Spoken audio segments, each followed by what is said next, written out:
Okay, so with that nice beating music that you'll hear when you watch it back again, we are into session number 88 of our D&D Mystara Wednesday group in Season 5, Episode 8 of the Phase 2 of the campaign. So, such a nice mouthful to start with. So tonight we have everyone online, so I will get Martin to introduce himself and his character. So I'm playing a halfling who upgraded to an elf. There was a whole underworld thing. He grew up. But don't worry about that. So yeah, he upgraded to an elf, and he's feeling pretty jolly, and so yeah, he's proficient with the long sword, long bow, and a quarterstaff. Yeah, always comes in handy. And next up we have is Jeremy. Yes, good evening all. I'm playing Karameikos, the humble Tribarian peasant. I grew up as a humble Tribarian peasant,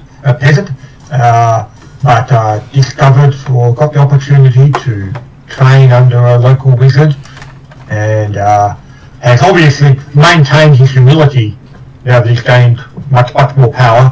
But obviously he's only here to help others and guide them in the correct knowledge and information they need. Because he's not really a wizard; he's a sage. He's a wise man here to help. And no levels of rogue whatsoever. And I'm sure we can say no rogue levels whatsoever. Well, you could say that. And so tonight we have a new player, Dominic, and he can introduce his character.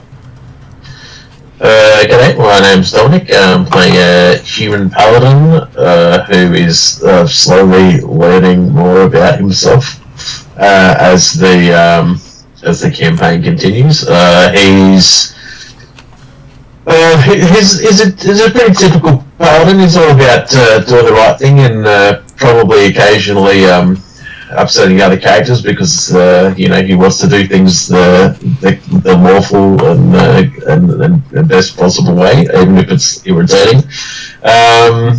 He's kind of I guess he's a bit of a Jedi type character. He's mostly like pretty defensive, like about the healing and whatnot, but then I've built him in a way so far where he's got, I think, like 3 different ways to like make his sword more magical. So I'm sort of thinking it's almost like a lightsaber type scenario. And there are lightsabers. I will warn you, Dominic, that yes, if Relative is only slightly annoying, then he's got big challenges against Dimitri. I think what Jeremy is saying there, I take your slightly annoying and I upscale that greatly. Alright, good to know. Please try to understand that Dimitri is not actually me. At least it's not Rosh then. That's right. For relevance there, the character ended up taking a vow of silence and the rest of the party was thankful. Very rejoicing. Much rejoicing involved. It's always funny when you have those situations happen. So, what their current quest is, after hearing about all the badness in the world, about how the two major empires of the setting are going to war, not directly against each other, but getting in each other's path. So it will end up being one of the biggest scale war in the history of the setting, as they're looking at annihilation of their culture as being one of the major outcomes, or the removal of magic being another outcome. And they've just learned... Go ahead. The idea that removal of magic includes, therefore, all magical beings and races within the world. And the third option has come to light recently, that a new god is in the process of being made, which will then wipe out bunches of civilizations as he ascends. So welcome to the world, Heritage. Sounds like a fun place. There's places you can go where there's no magical influence, but they're pretty boring.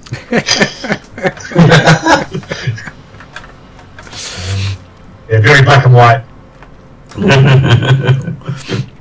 So they did stumble across a alternate world set in, I think it was World War One or World War Two of our world, and the parallel there was one of the gods they know won and took all magic from the world. All right. So they got to see what a life without or world without magic was like, and none of them really liked it. So that was an interesting storyline that happened. You have been hired by someone by the name of Rheddrian, who you've since found out is a alien who landed on the planet over 30,000 years ago. And he has people looking for new cults and religions that have popped up, changes to existing religions, because one thing that they did find before war was declared, that the goddess of peace was rousing her nation into war. And considering war was not part of her domain, it was a major change in her religion. They're looking for events and policy changes to governments and organizations, and any advanced technology and wonders that aren't easily explainable as magic. Because most people know who have magic know what magic's limitations are. So when you see something that doesn't look magical and can't be shut down by magic, then it's probably not magic. And having heard that your sponsor came on a starship and crashed, and parts of his starship may be the cause behind the war, you're hoping to find evidence of where it's been hidden away outside of the main area where it's supposed to be, because the gods are looking there for anyone who knows about it, and they don't play nice with others meddling in their affairs. And that's pretty much the backstory brought up to you very quickly. All caught up now? Oh yeah.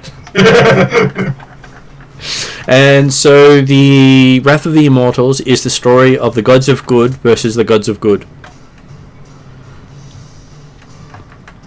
So whichever side you're following may end up being, you may be a follower of a god who stands over both sides of the fence of the war, and not know which side you actually stand with. Well, I'm standing with Rheddrian. I've got his staff, so yeah. And Rheddrian's policy is the gods need to back off and let mortals do their thing.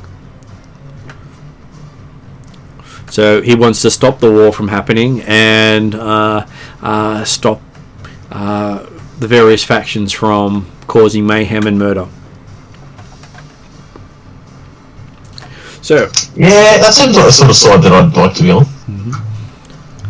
And so with that in mind, you've come to the kingdom of Vestland in the Northern Reaches, which is Norse-centric in its culture. So lots of Vikings. And here the king of Vestland, his son was killed by something, and the soul taken by a night hag, which you've been tasked with finding and retrieving the soul from. So Night hag does ring bells for me now. So going through the sewers to find where she is, you stumbled across an area with two portals spewing out shadows. And we had our magic monk doing shadow style, taking out all the shadows. And our Goliath trying to take out shadows, but not quite succeeding as well. We had a Goliath. You did. That was. Yeah, I do. I do remember that. That was the whole one session we had the Goliath. So now you know which session it was in your memory. Yep. And then you took on a construct, didn't give it a chance to act, took it down without it actually being able to do much, and in the process your Goliath became a paladin. Ta-da! And you have a dragonborn with you who says you're welcome. Because he meddles with time. Which means you know you came down here with a Goliath, but you've always known this paladin you've come down with because he also came down here as well. It fits. And this is not the only time he's meddled with time in this way.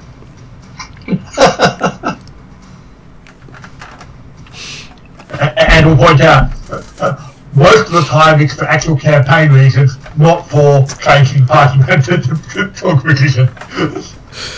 He just does whatever has to be done by the sounds of it. He's always reluctant to do so, and he will dress down people if he has to rewind time to save you from a bad mistake. Normally he'll point out, you died 5 times trying to do that last time, please stop. It doesn't work. So, helpful but not helpful. Oh, he's also a cleric, but he insists on hugging anyone he heals. So most humans are... From Denise's perspective, don't get injured. So most humans are between 4 and 5 feet in height. Most elves are between 6 and 7 feet in height. And as one of the new Dragonborn in the region, he is about 8 feet in height. So he stands over a lot of people. But he hunches a lot when he walks because, well, he doesn't really try to show who he is everywhere.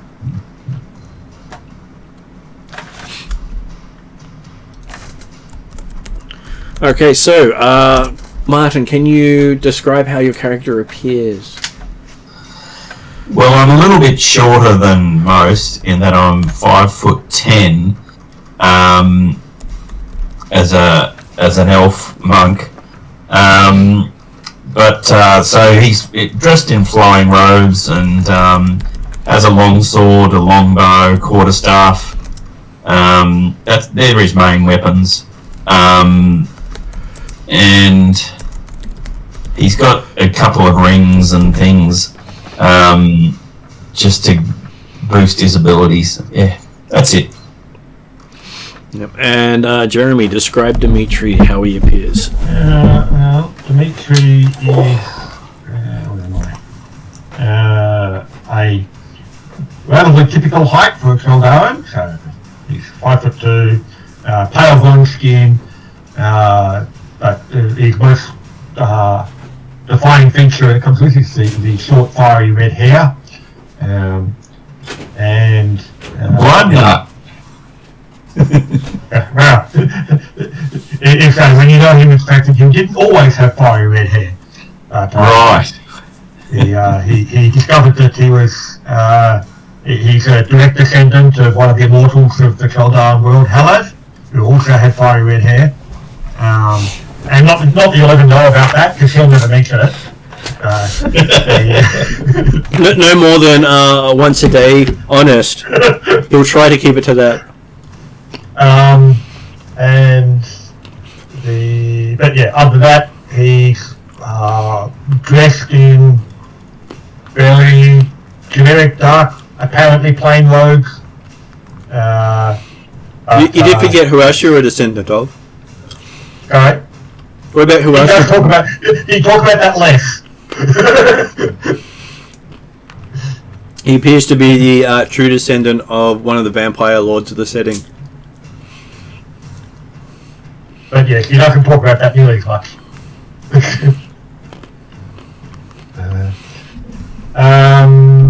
Yeah, otherwise, as I say, quiet, unassuming, gentle soul, always ready to help. A font of information whether you want it or not. Well, obviously you always want it, you always need it.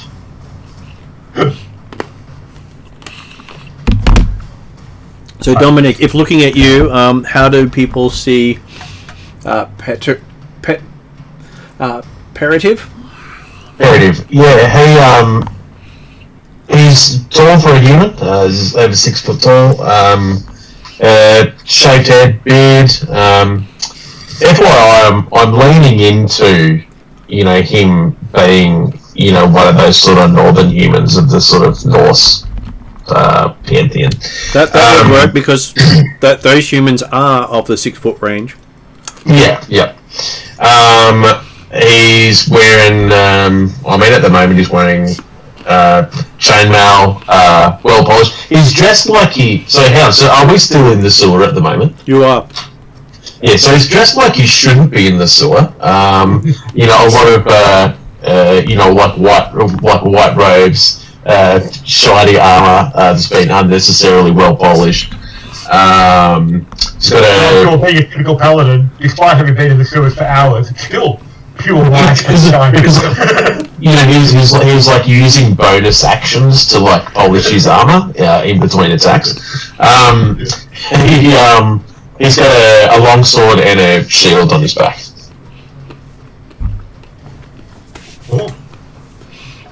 So yes, what you have just witnessed and remember is you just took down a construct in front of what appears to be a arcane mechanism that allows you to control portals. Control what? Portals. Ah, yes. Of which there are some of the portals that are spewing shadows regularly, aren't they? They are. So room 7 doesn't seem to have any accessible means of transit. It does not, but of course you can't see room 7 at this stage. We don't know. Okay. You're currently in room number 3.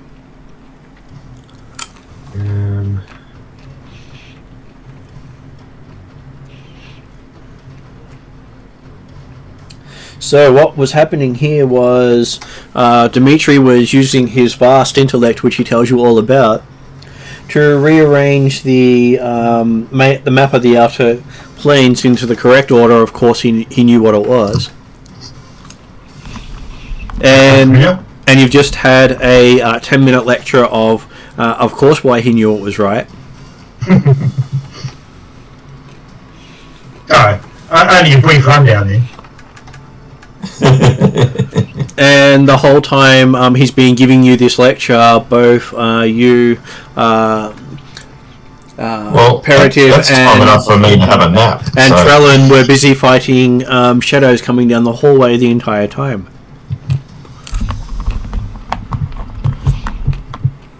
So the shadows continued to pour out. They did until you shut down the portals using the control mechanism map. Yep. Where were the shadows coming from again? Rooms 1 and 2. And the blue circles? They are the blue circles. It's hard, on the map I'm looking at, my image, the numbers are very small, so, yeah. See if I can get it any bigger. Probably, don't worry about it. So I'm happy that I can almost read them. Is that any better? So that's certainly better, yep. That's good. Okay, yeah, so we're in room 3, adjusting that. Have we been into, have we seen room 4, 5 and 6 at all as yet? You've not seen room 4, 5, we and 6. basically came down the main central shaft, turned left, had the shadows coming out of the portal, turned left and went into room 3 and fixed them, is that right? That is correct. Yeah. Though between the paladin and the monk, they have defeated over 200 shadows. It was no small task. Just put up a torch. As long as you're shielding me, that's fine. Oh yeah. All you need is a light to defeat shadows, it's simple. I can shoot with a longbow, so... Is that actually true? Is that actually a legitimate thing that you can just defeat shadows with light? People believe that. and depending upon your choice of light. Well, each certainly can. I've just got... defeat shadows with light. I've just got one of my third level spells is daylight. That would certainly have an impact on the shadows, but it's also the sort of thing that daylight's an instantaneous type thing, so... Yeah. Remember, so it would have been effective against a wave of shadows, but... Yeah. Actually, daylight might have a duration. Either way. Oh, actually, it's got a 1 hour duration. And it may not cause the shadows to It's probably weakened spontaneously rather than- combust. No, I honestly just wasn't sure whether it would have any effect at all. As a legitimate question. It does make him weaker. Yeah. So it makes them maybe have a disadvantage or something. Shadows are stronger in darkness or low light, especially when they have shadows. Okay, so having very quickly reset the portals and everything like that, it only took 10 minutes or so while you were fiercely battling shadows. Well, in most cases, you could one-shot each shadow as it came, so the fact that some of you have multiple attacks in a round means that 2 shadows coming at the 2 of you in a round normally left you with time to spare. So good to hear that you were able to listen carefully to Dimitri's lecture then. You had time to pay attention. So not only do you know more about the realms than you wanted to know, and the outer planes, you've now got someone saying probably he's going to give you a test on it later. Of course. But in the meantime, we probably got this Prince's soul to recover from the hag, so potentially we should continue to look down towards the, I'm assuming it's room 5, with the purplish light. That is correct. When we're looking down the corridor at that point, are we actually seeing a light coming from that? You do see a light coming out of that junction.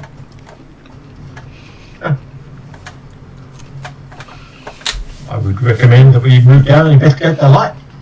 And behind you hear the snap of a book as Drazzle finishes drawing the diagram of the wall that Dimitri has just completed. His usefulness in combat is he generally writes what happens. Which is one of the things that Dimitri's always started to appreciate, on the idea that presumably he also took notes on the lecture. Quite possibly. Oh god. So it means we don't read it, which is great. Though in comparison, Trellin does have a group of followers hanging off his every word, who he convinced not to come down into the sewers, who will probably ask Drazzle for every word he said while he was down there. Okay. And with Martin's character being this very eloquent, long-speaking speech giver with probably 3 words in most sentences, Yeah. you can see that the book of Trellin, which they are currently writing, will have very succinct phrases. See spot 1. Leave me alone has been written down many a time, as does do shut up. Well, he was a polite halfling before he became an elf, so it did still stick around. But yes, so we have a look down this corridor with the shining purple light. Yep. What are we seeing down there? Okay, give me an Arcana check and they'll tell you. 15. Okay, just so you know, Dominic, when we are doing dice rolls, we're doing you can roll the dice and tell me what the result is. 25. Yeah, right, hang on. Because Well, that's higher than I could ever get, so yeah. Just take 25.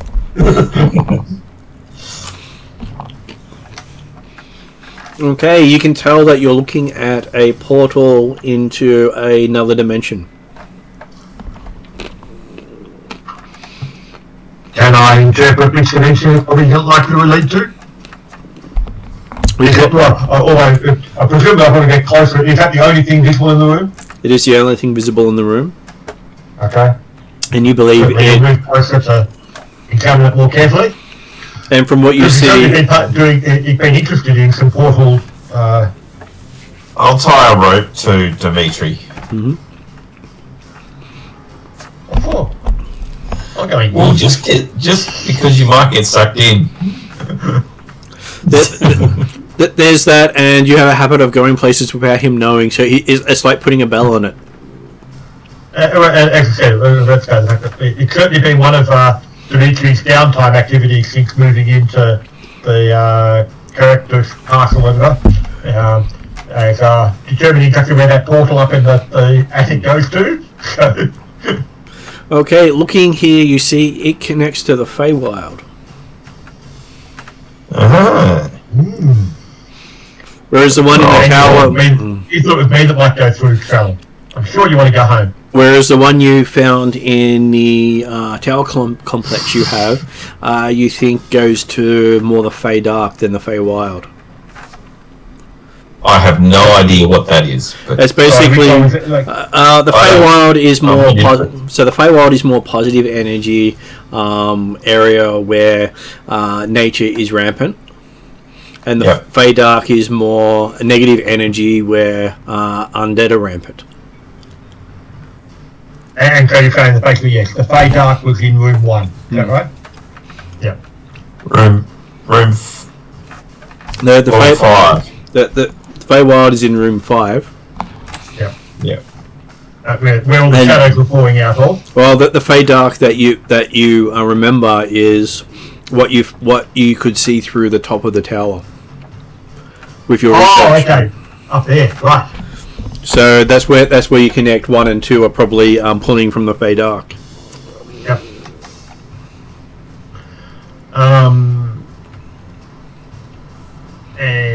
Okay, but so nothing's pouring through from the Feywild at this end at this time. Nothing is, no. No. Is there any markings on the wall or anything like that around this room?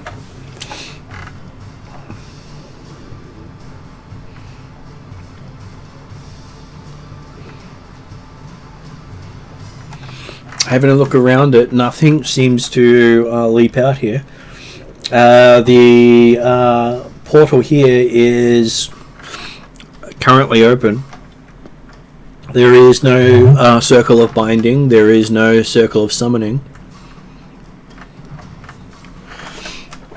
So it looks to be an open rift between here and the primal world. Yeah, so it's certainly something that it shouldn't really exist in the way it's happening at the present time. In the sense that the rift is opened, but it's not been opened with any control by anybody or anything like that. Well, you think room 3, the manipulations you did actually opened up the gateway. Mm-hmm. So until you actually had finished your manipulations, the gateway was visible but not open. Yep. Do I think that if I went there I could go back and close the Feywild gate without opening the Fey Dark one in room 1? Not without destroying the other portals.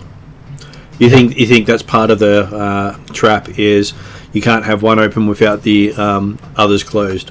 Or can't close them all at the same time. So.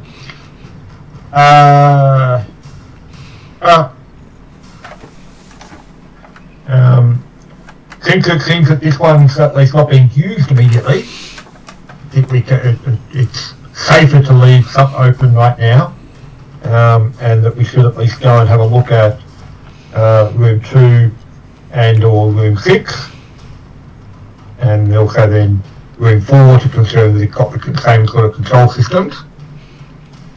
As to working out with the portal we might want to have open or closed at that point in time. So room 1 and 2 seem to be copies of each other. Mm-hmm. Is room 2 still pouring shadows, or does it mean that both portals got closed by the manipulations in room 3?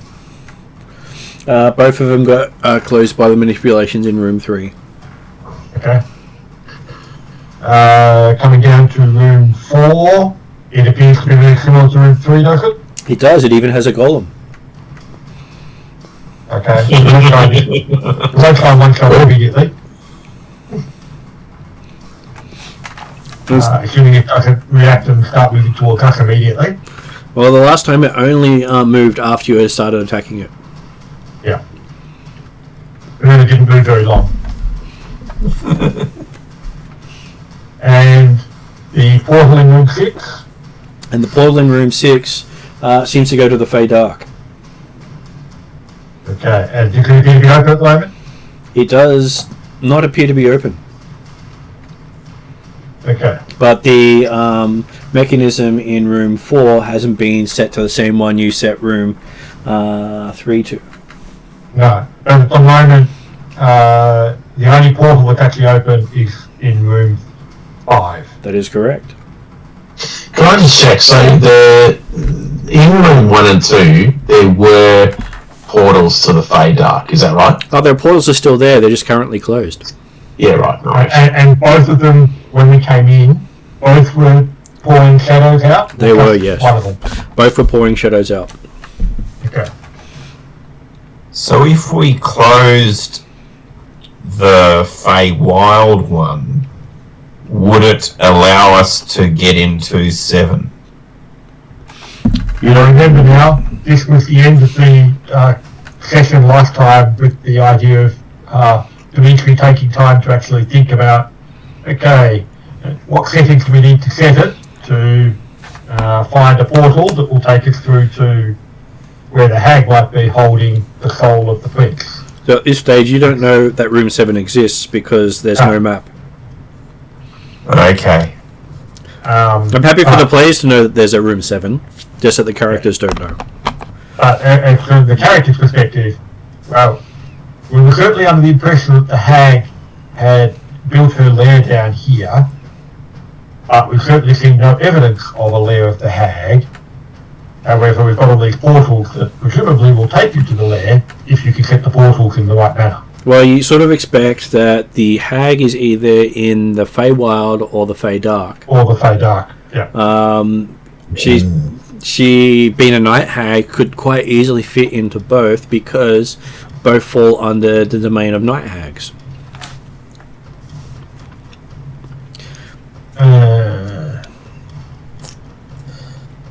But you would say that it's probably 75% that she would be in the Fey Dark. The assumption is that if she truly is evil, she would be in the Fey Dark. She's bad, therefore she must be dark. But there is a possibility that the portals are one way. There has been a lot of traps made by what they say tricky creatures, which the Fae generally are.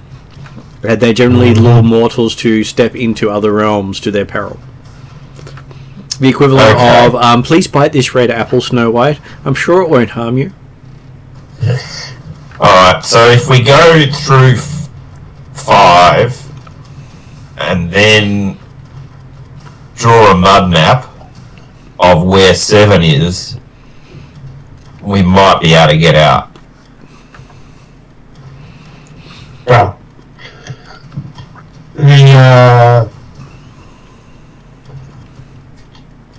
I guess the first thing to try will be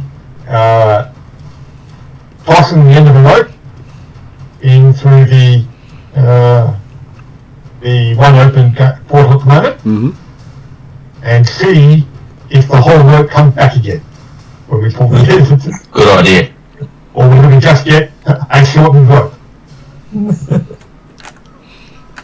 Okay. So you okay. So we'll go back to room 5 at the moment, and effectively, get on a rope, put a couple of feet into the portal, and just see if it comes back out again. You actually see the rope in the portal. It doesn't appear the end of the rope doesn't disappear as it touches the portal. You can see it go into the portal. So I can actually see it on the other side. You don't see another side. You just see the rope in the portal. Oh. It feels more. It feels more like a tunnel than a surface, where you expect it not to actually work until you're fully. The entirety of the object is actually in it. Yeah. Which is also another fail-safe on some portals that stopped people, damaging things. Yep. And others don't allow non-living material through unless they're carried. Yep. But we will just test it slightly further, and we'll get the tie the rope onto an arrow or a crossbow bolt type stuff, just to give it a good shot in there to allow the 30-40 feet of rope to go in, and confirm that yes, it looks like the tunnel is now getting longer to accommodate the entire rope. Is that correct? That is correct. It doesn't appear to grow longer. It just your arrow goes further than you expect it to. Yep. But we can pull it back out again. You can pull it back out again without any concern. No concern whatsoever. So didn't necessarily confirm that it wasn't one way, just that you have to be actually in it before you can transport.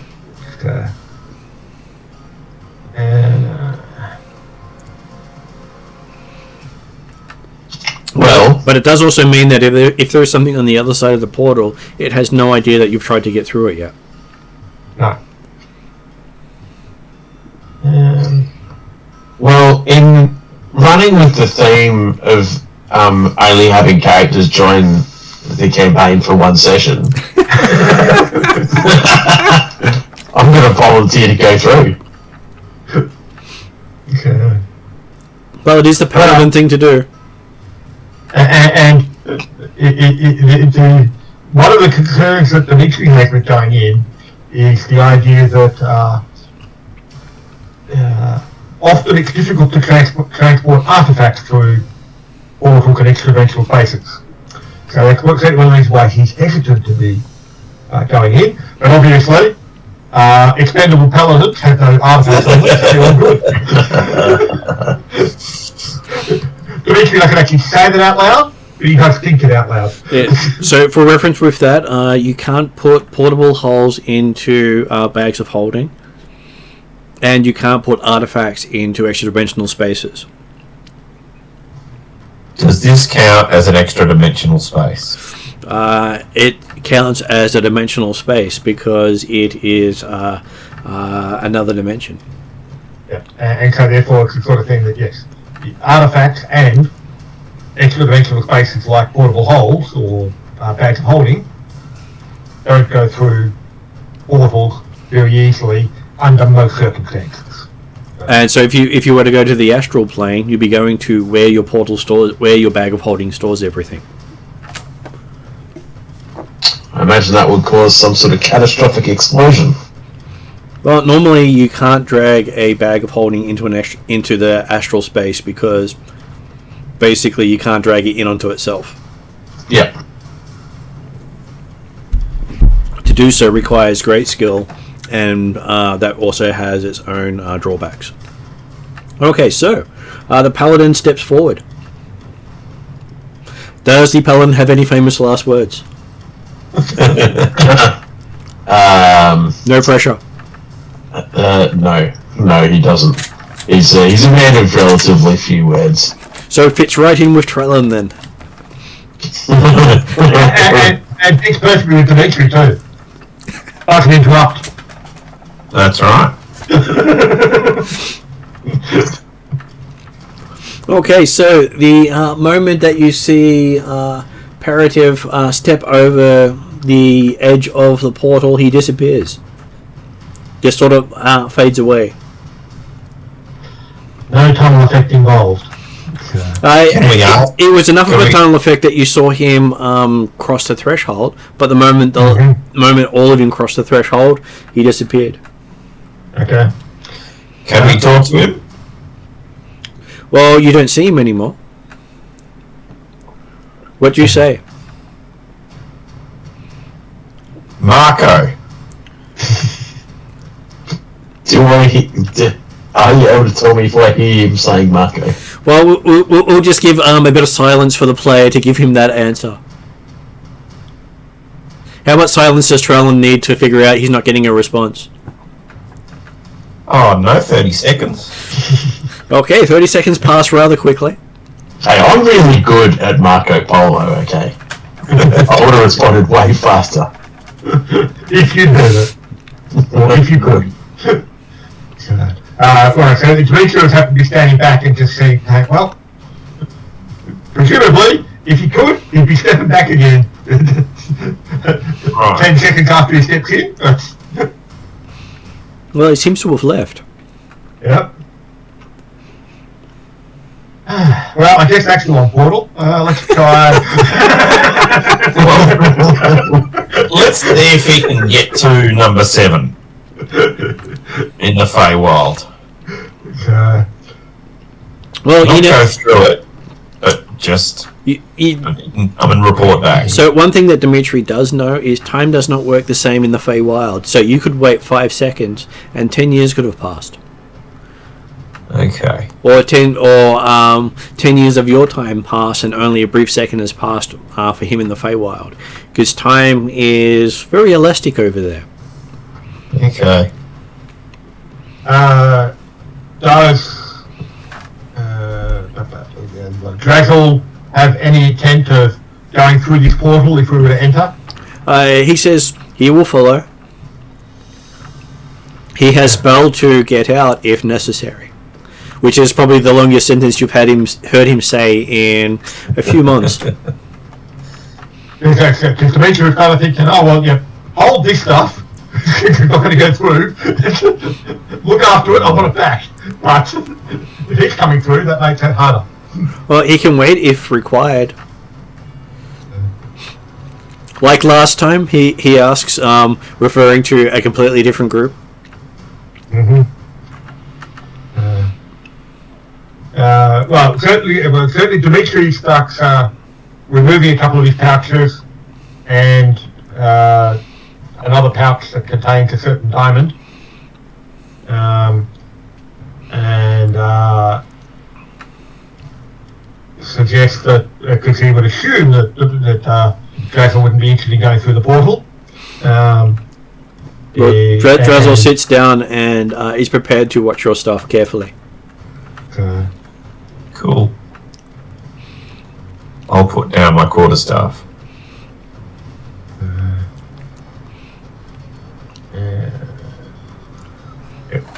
It's always amusing when the party disrobes to go through magical items.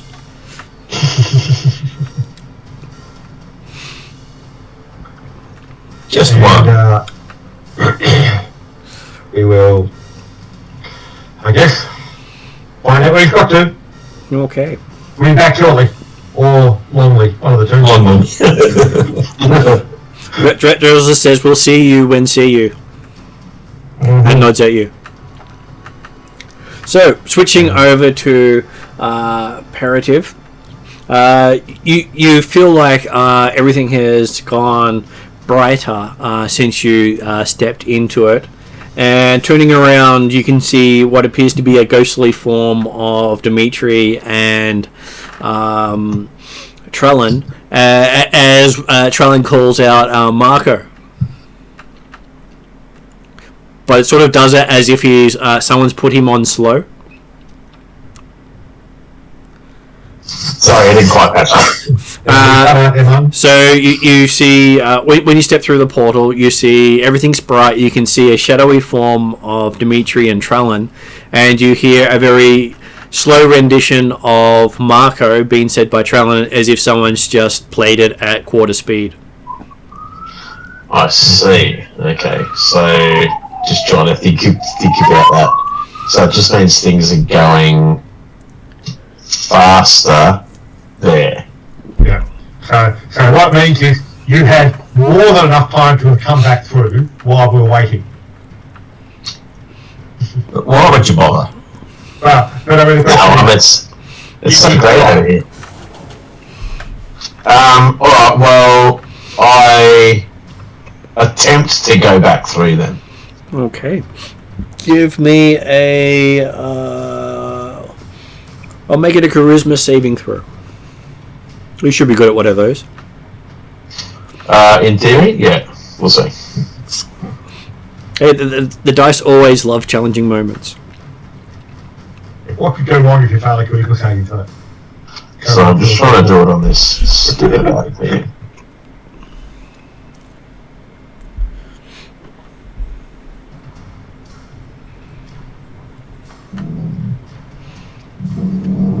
Okay, well that's not good. Oh Jesus. Alright, I've rolled a critical one. Yep. But the total charisma save is 13. Okay, so as you try to force your way back through the portal, you find yourself getting electrified. You seem to have tripped some sort of ward. Well, I wish I hadn't.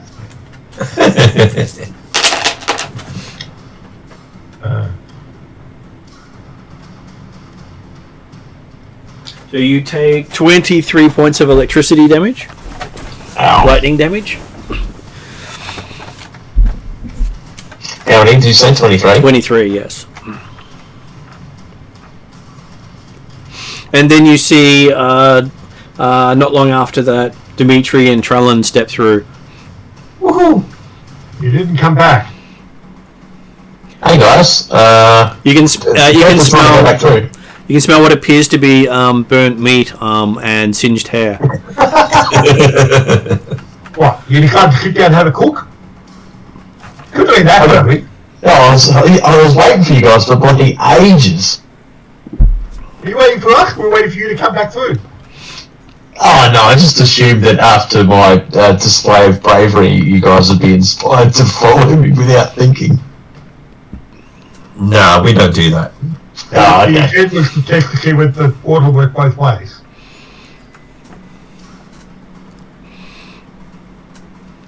Well, I'm not sure about that, based off an experience that I just had before you guys came through. I've attempted to go back through, and I found it very, a very electrifying experience. Not something that I'd recommend without blending it out. That's right. Dimitri was basically ignoring everything you were saying. As soon as he talked to you about what you should have done. And he was paying attention to looking at the portal itself to see if he can work out anything about its activation mechanisms. Well, unlike the portal you walked through, this one seems to push against you as you try to go into it. Okay. I'm not kind of into it this stage, but more just, is it, again, does it look like a rift in between the planes, or has this got any markings or features around it at all? Give me an Arcana check. 19. 19. Really makes you feel like you're at the bottom end of a wormhole. Mm-hmm. Doesn't feel very portally to you at this stage. Yep. And what's the surroundings that we've found ourselves in? A very bright version of where you just were. It's almost as if someone has doubled the light setting. But we're still effectively inside the sewers. You still appear to be inside some sewers, but the sewers are a lot cleaner. Obviously, the paladin has had more time here. As soon as I got out, I pulled out my scrubbing brush. Whilst I was cooking. Well, they could have come through when your beard had tripled in length. That would have been a bit more telling. It did triple in length, and I attempted to go back through and singed it all off again. No, I won't make you age that fast. And we appear to be again in effectively presumably a 20 by 20 foot room. Is that the one we left? You're in the same one you left. Let me see. Yep. I think that. Whatever the scale is, it doesn't matter too much. I'm sure they're 10-foot scales. Just cleaner. I'd say each square is 10 foot. So room 5 is a 30 by 30 room. Okay. In which case then, eventually having had a look around, has a vague thought of what you're saying, but more importantly says, well, yes, this would certainly appear to be the one-way portal, so I suspect we want to go back and have a look at other locations if we are in a mirrorverse of the location we just came from. Then we may be able to reopen the portals using the portal controls in the other rooms, assuming it is set up the same way. So he's going to be effectively looking down the corridor, look to the main, get to the T-junction at the end of it. So as you look down the corridor, you see a shadowy form of Drazzle sitting there with a shadowy form of your stuff. Okay. Well done. We won't need to kill that shadow right now. That might be tempting soon, but and yeah, so looking down the passageway off room 5, or the leads to room 5 in coming from. It doesn't look like it's exactly the same setup. It does look like it's the same setup, except there's depictions of the Fey Court along the walls. Okay. So were there depictions on the other one? There were not. There were. Okay, yeah. So there were no pictures on the other one that you could tell. Maybe it was covered in grime. Mm-hmm. Well, what kind of material is consistent with the Feywild? Well, here it looks to be made out of stone and wood. You've come out again, Martin. So here it looks to be made of. Here it looks to be made out of stone or wood. Okay, that's good.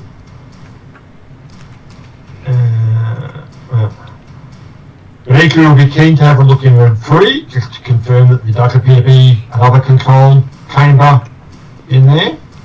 As you look in room 3, you see that the mural on the wall is not consistent with how you left it in the other world. Okay. Is there another construct in this room? There is no construct in this room. Okay. But you do think if you were to... Go ahead.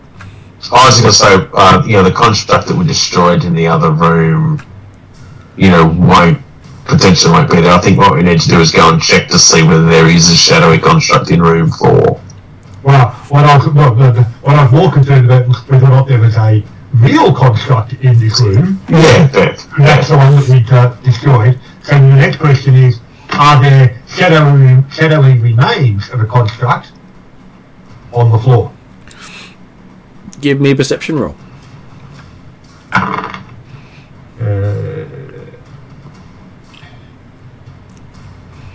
Perception plus 10, 27. Looking down, you don't actually see any actual shadowy remains. You think that once you destroyed it, you probably can't see it here. Well, and obviously, one of the big difference between, although we saw shadowy remains of our equipment as well as Drazzle, but yeah, I was thinking, maybe it had to be living, but then you also think that you had interacted with it recently, so it probably would fade. That's right. It's not necessarily an equivalent guardian in every place. It's the same guardian at every place, and if you take it out of one, it takes a while to return. Moving further down the corridor, looking into room 1. Looking into room 1, you see what appears to be vines forming the same symbol you saw earlier. And it's still closed? This one doesn't even have a closed portal. There's no visible portal. No visible portal, sorry, yep. Okay. I mean, I guess that there's some logic to there not being a direct link to the Dark Wild from the Feywild. Well, they might have to go through a intervening conjunction. Down the other side. As you walk down there, you see that where the corridor goes up the middle, there's actually a passageway that turns in there that wasn't there before. Let's go. Like a passageway to the left, you mean? Up Passage- yeah. The passageway that connects the main corridor to Area 7.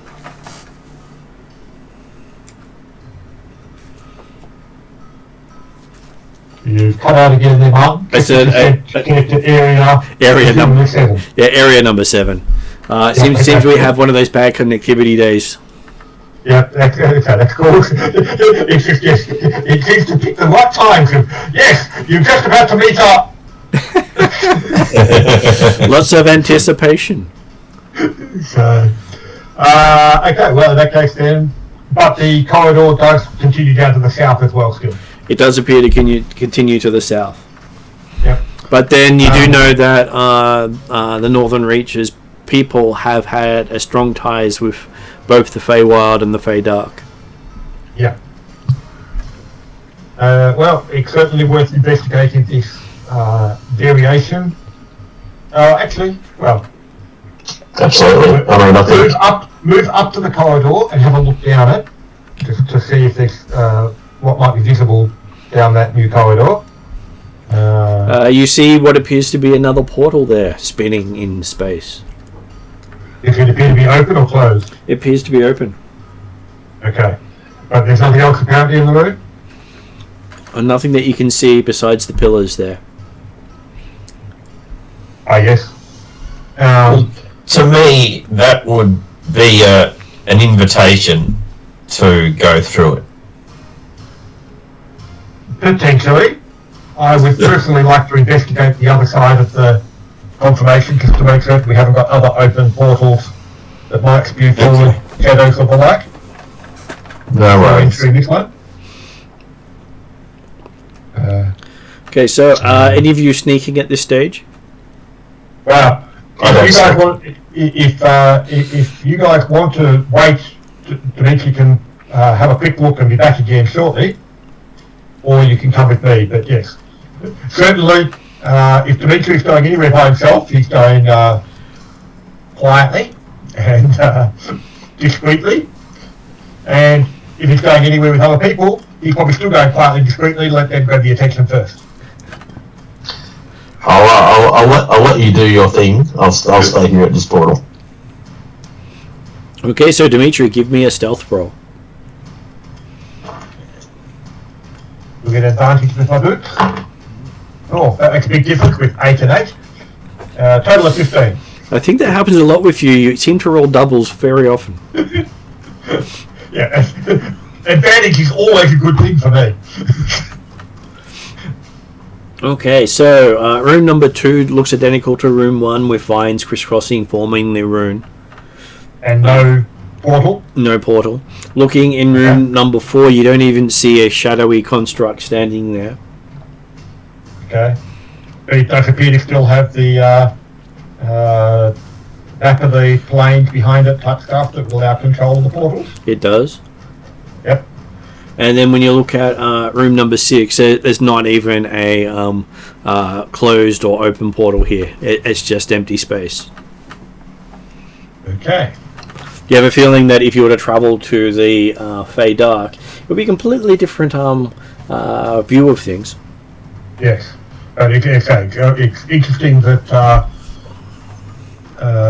in our world, there were the 4 portals available, but in this one, there's only the one of those 4 still open or provides access, doesn't require egress.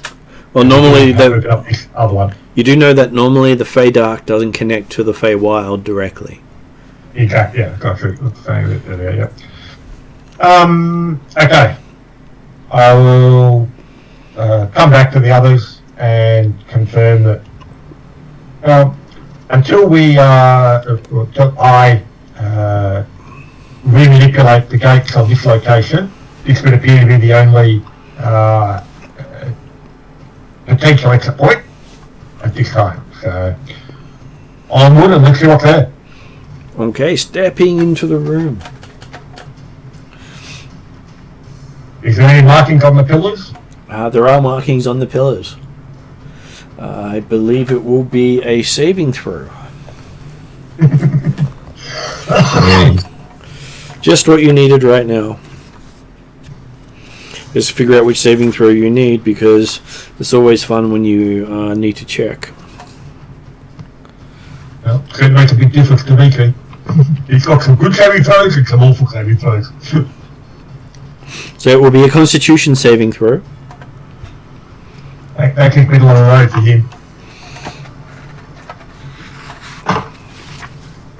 18 for Dimitri.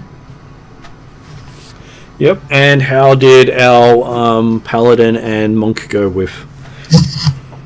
22 for the Paladin. And for the Monk?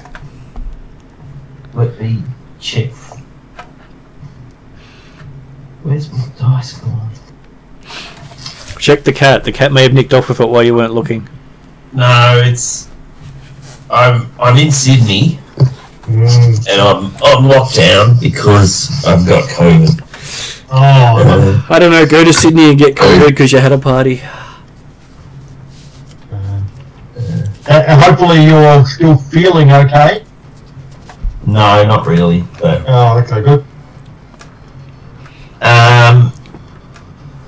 so 15.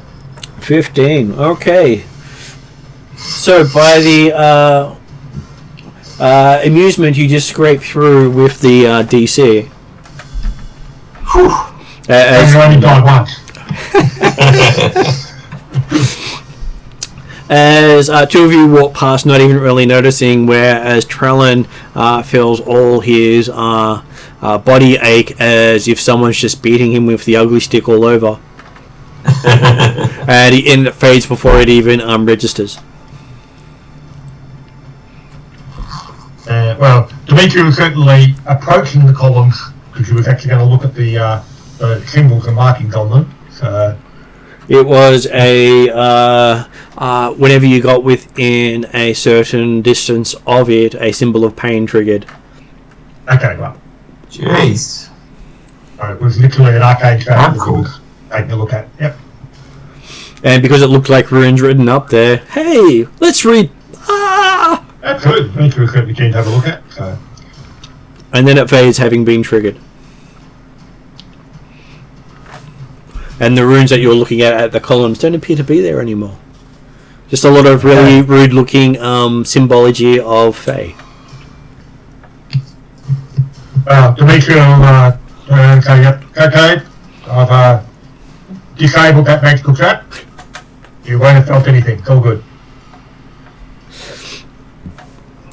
For future reference, because I only just realised this and I forgot to tell you all, I've got an aura of protection around me for 10 feet, which is +4 bonus to all saving throws. Woohoo! Well, so obviously, no one felt anything to go remove the trap. Excellent. No worries. Thank you. See, paladins are useful for many things, including trap finding. About 80% of my use is merely being present in the same room. Decision making and fighting skills are pretty insignificant compared to just auras. And all is great. So, okay, Dimitri says he's there for the decision making, and I'm sure Trellin's there for the fighting. No problem. So you got all three covered.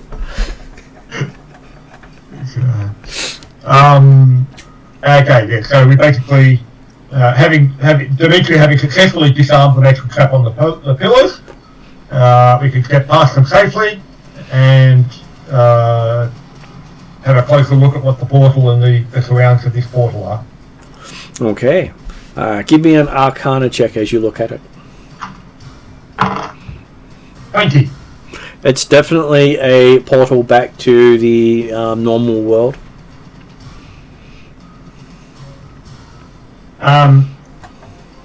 In our wanderings through this on this side, Mm-hmm. have we seen any evidence or markings or footprints or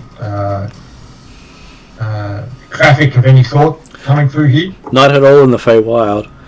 But then again, you didn't leave any footprints either. No.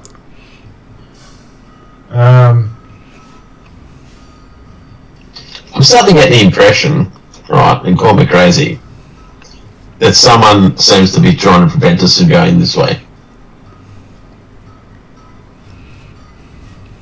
How do you mean? So this particular portal will take us back to where we were? And no, I'm just being facetious. I just mean the fact that like people have set up these wards around the portal. So like I sort of feel like yeah, you know, obviously they weren't really trying to keep people out. I guess they assumed that people would like notice the wards and like not want to put themselves through excruciating pain. Well, we did notice the wards. That's why I disabled them. No, that's true.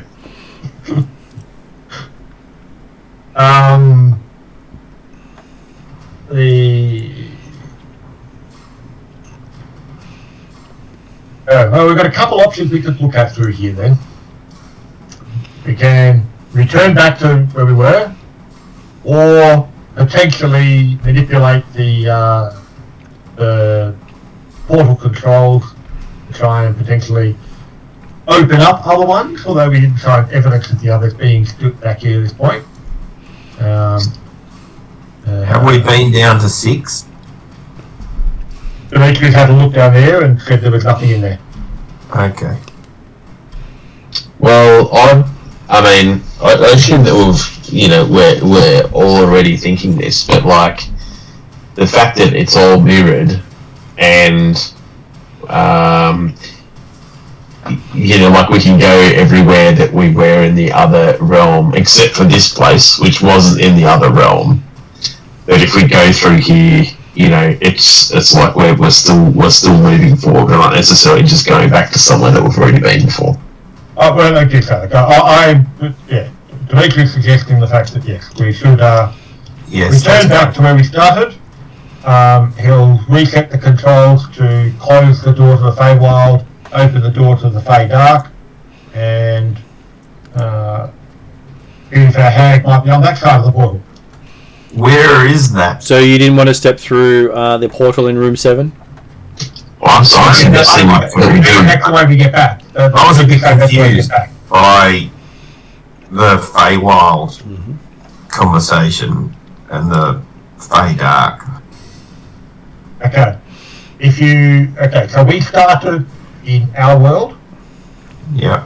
which had effectively 4 portals available, 2 of which went to the Fey Dark, 2 of which went to the Fey Wild.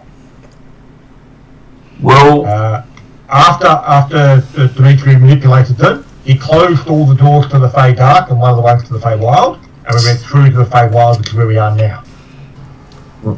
so my question is, when we originally came into this dungeon, Yep. what was in existence? Was it just 5 and 7? When you came into the dungeon, rooms 1 and 2 were active. Open, which is while the shadows were coming through. Yeah. And And 6? so then, while you fought off the shadows, Dimitri closed room 1 and 2, and he doesn't say inadvertently, but because we hadn't looked at the time, he actually opened the door to room 5 that led to the Feywild. And you believe room 6 leads to the Fey Dark, which is why it's a different colour. But Okay, sorry, yeah. So in fact, 1 and 2, they're not actually in the Fey either side, they're considered effectively Shadow World, is that right? They're basically summoning shadows. You think it's from the Fey Dark, but it could be coming from anywhere. Yeah, okay, but so they're not actually portals so much, they're summoning circles. More accurate? That is more accurate, but you didn't get a good Arcana roll on them.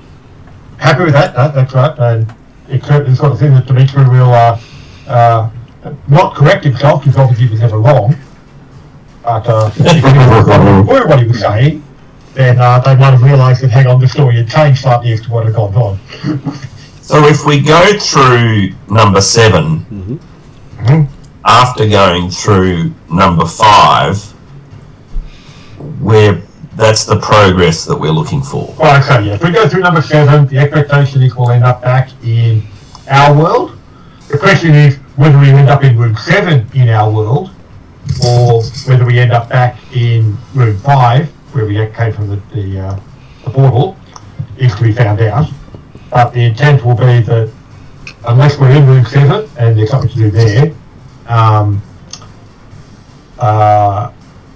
we will manipulate the portals to keep the summoning circles closed, but close the door to the Feywild in room 5, open the door to the Feywild in room 6, Dark. How do we do that? Investment. Dimitri. Oh, I got it. he can do that. No, wave a hand and say Dimitri.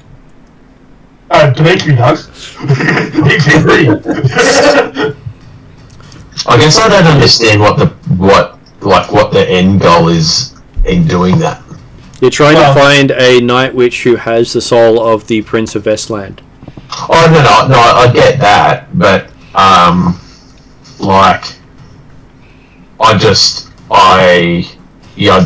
don't understand why we're not just maybe this is just the pig-headedness of both me and my character. Why we're not just charging wildly through the portal that we're standing at and just finding out what's on the other side and then making a plan from there.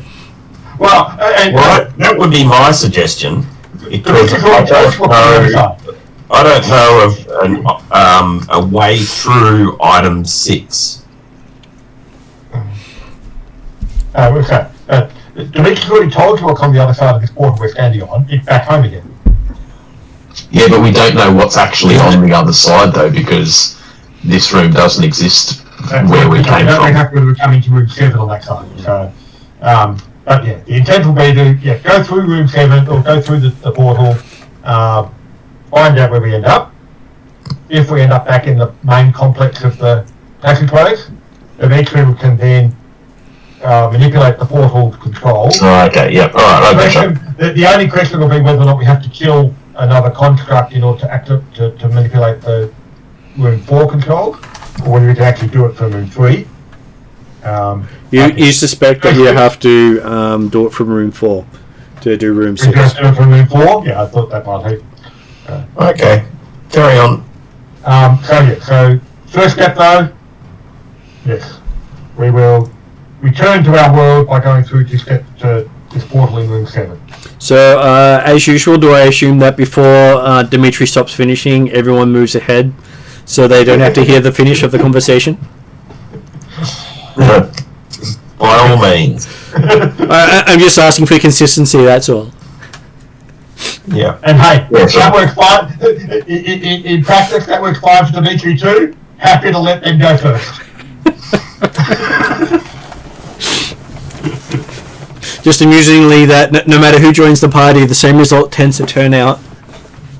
As you, all three of you step through the portal and find yourself in what appears to be a 40-foot by 30-foot room with 4 pillars down the end and bookshelves lining the north, east, and west walls, and someone sitting by what appears to be a magical fireplace, because you have to say magical, no smoke's coming off it.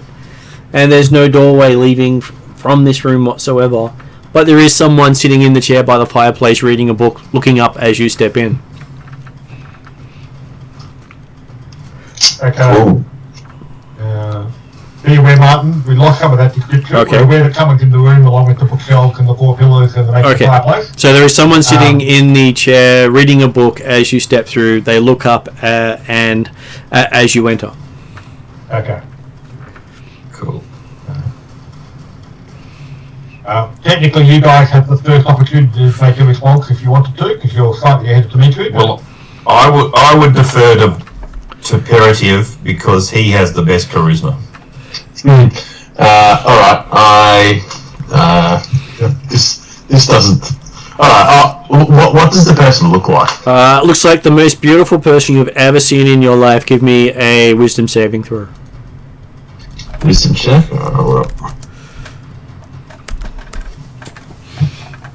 Presumably wisdom save. With the +4.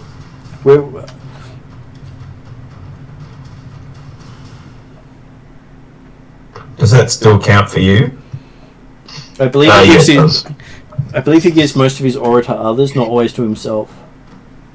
Look, my wisdom's pretty gross anyway, so 29. 29. Okay. So, while she's exceedingly pretty, she's so pretty it hurts.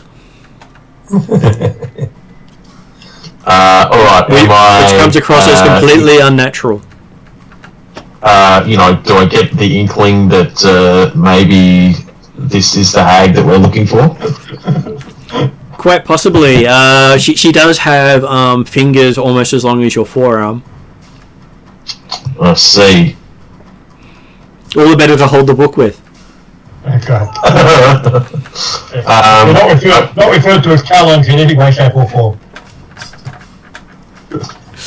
Alright, I say, excuse me, miss, we're looking for someone who is in the possession of a soul that we need back. You're missing a soul, are you? She says. Oh, it's not my soul. No, it's the soul of someone who was robbed of theirs unfairly. Are you sure it's unfair? You sure they didn't bargain it away unwisely? I'm open to bargaining your own soul away. No, I'm open to someone providing me some more information about this particular soul. And at which point Dimitri steps in, just on cue.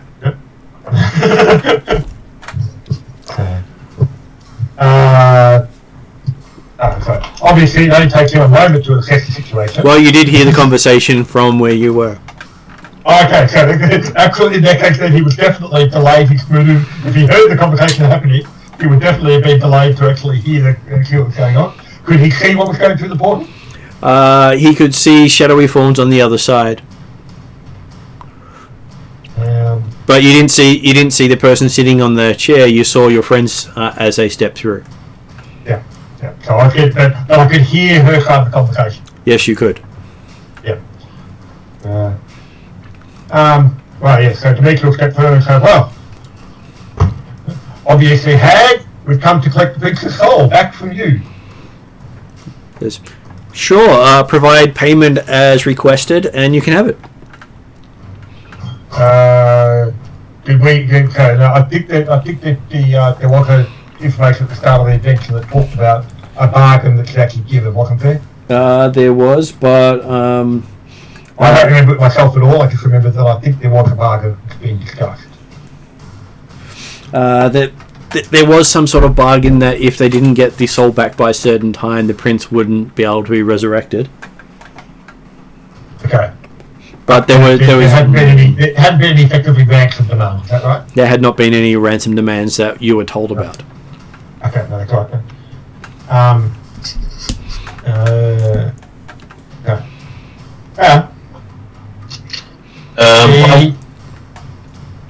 The only payment that can be expected would be for you to remain alive. We take it from you, or we take it from your dead carcass. She shrugs at that, going, "Of course you know exactly how to carry a soul, don't you?" she says.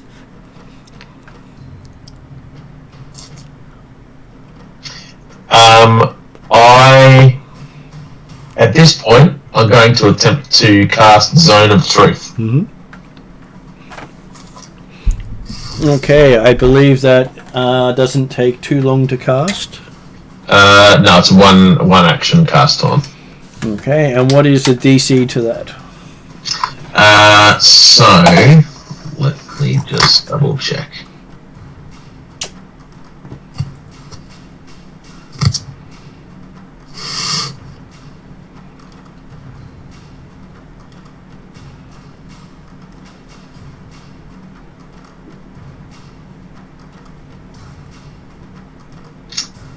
It is. Oh, so it's DC 16. Okay. And what's the save? It's a charisma save. Hang on. I got. Dimitri's going to have to tell the truth now. That's really in a Crimpy style. He's I'm on a 1. Magical enhancement. Yeah. Well, okay, so the charisma based save, Dimitri got 0. So you got a -1. You got a -1 and not a 1. So how did Trollan go with it, and how does Parative go with it? Because Parative also has to make the save. Does he not automatically save his own spell? Not necessarily, because it creates a zone effect that affects everyone. I mean, obviously it shouldn't matter to Parative at all. But Well, it's equivalent. It's equivalent of dropping a fireball on the party. My save is 31. Mm-hmm. So you can perfectly lie within your own zone of truth. I'm sure you feel no shame whatsoever lying.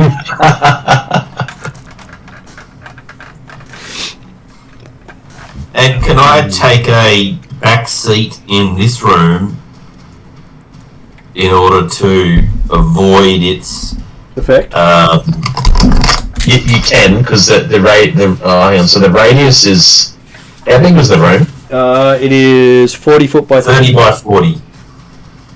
So there's not much space in the room to be out of the zone. Well, Yeah, it's a 15-foot radius, so like a 30-foot diameter thing. So If yeah, I you can go still to be one in of it. the back corners, then hopefully I can avoid it. But you might have, but you would have started probably within it, unless you were prepared to actually remove him if you thought he was doing something at that point. Well, hopefully the 17 gets me.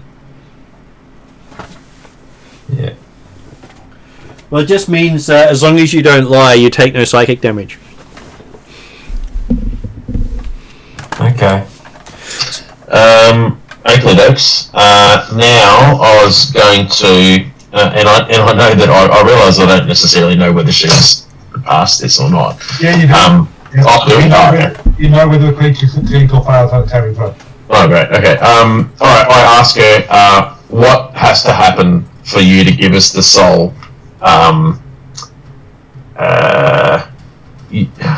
So that we can transport it back to its owner. You know that she has succeeded on the saving throw.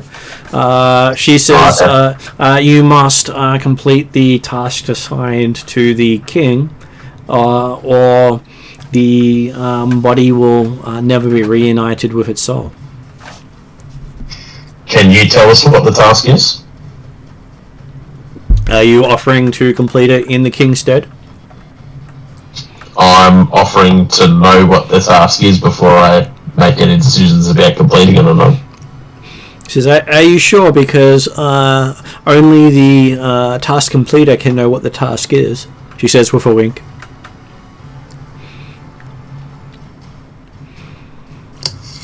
Yeah, I'd point out that that being such that it is limits, puts a real limit on whether or not the task is going to be completed or not. She understands completely. What's that, sorry? She understands completely, and she's more than happy for you not to complete the task and not to get the soul. Damn it. She can do that too if you wish. It's within her power to send you to hell if you wish to go. Do you wish to go to hell? Look, I'm sure that there'd be, a lot of great fighting and stuff to do there, but probably not just yet. Well, come back anytime. She's happy to damn you anytime you need it. She got a 2-for-1 sale though. If you want to damn someone with you, she can do that too. Double damn. Tasty. Well, she hasn't done it for a while, and she could really use the practice.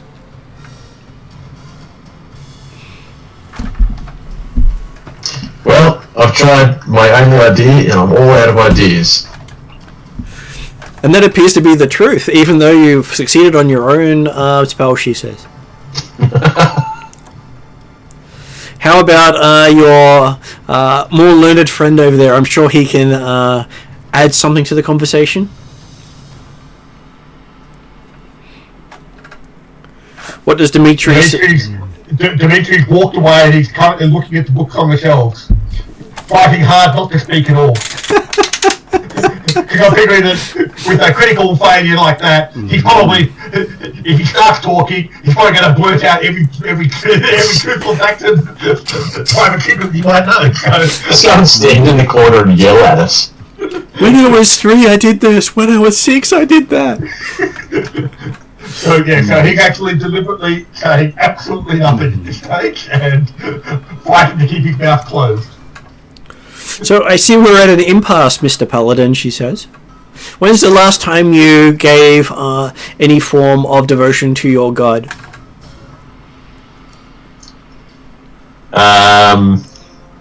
Just then, when I cast. So you give devotions to your god when you cast spells? I thought you just requested, their time and materials to help you, because, well, you're not able to help yourself. Oh no, but as part of the process of praying, I have to give a certain amount of devotion, surely. Hey, I have known many followers of gods who just give them lip service and hope for the best. Oh, that's not me. I'm devoted. Don't you worry about that. If I wasn't devoted, I'd be removing your head from your shoulders at the moment. Which wouldn't help you very much in your goal. You would then fail your goal and probably fail your god at the same time. I'd hate to see that happen. Oh, you wouldn't necessarily see it happen. Well, just because you remove my head doesn't mean you kill me. Have you not dealt with the Fae before, Sonny?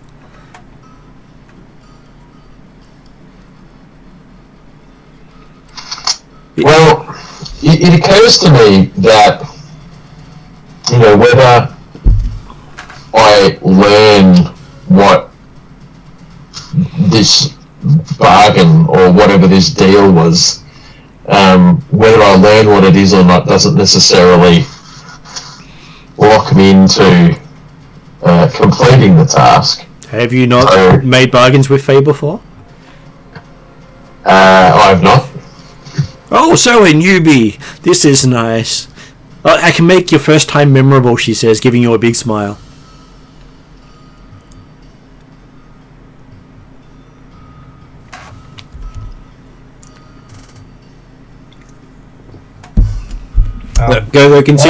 Considering you have failed to trap her in your zone of truth, I believe you are able to dismiss it.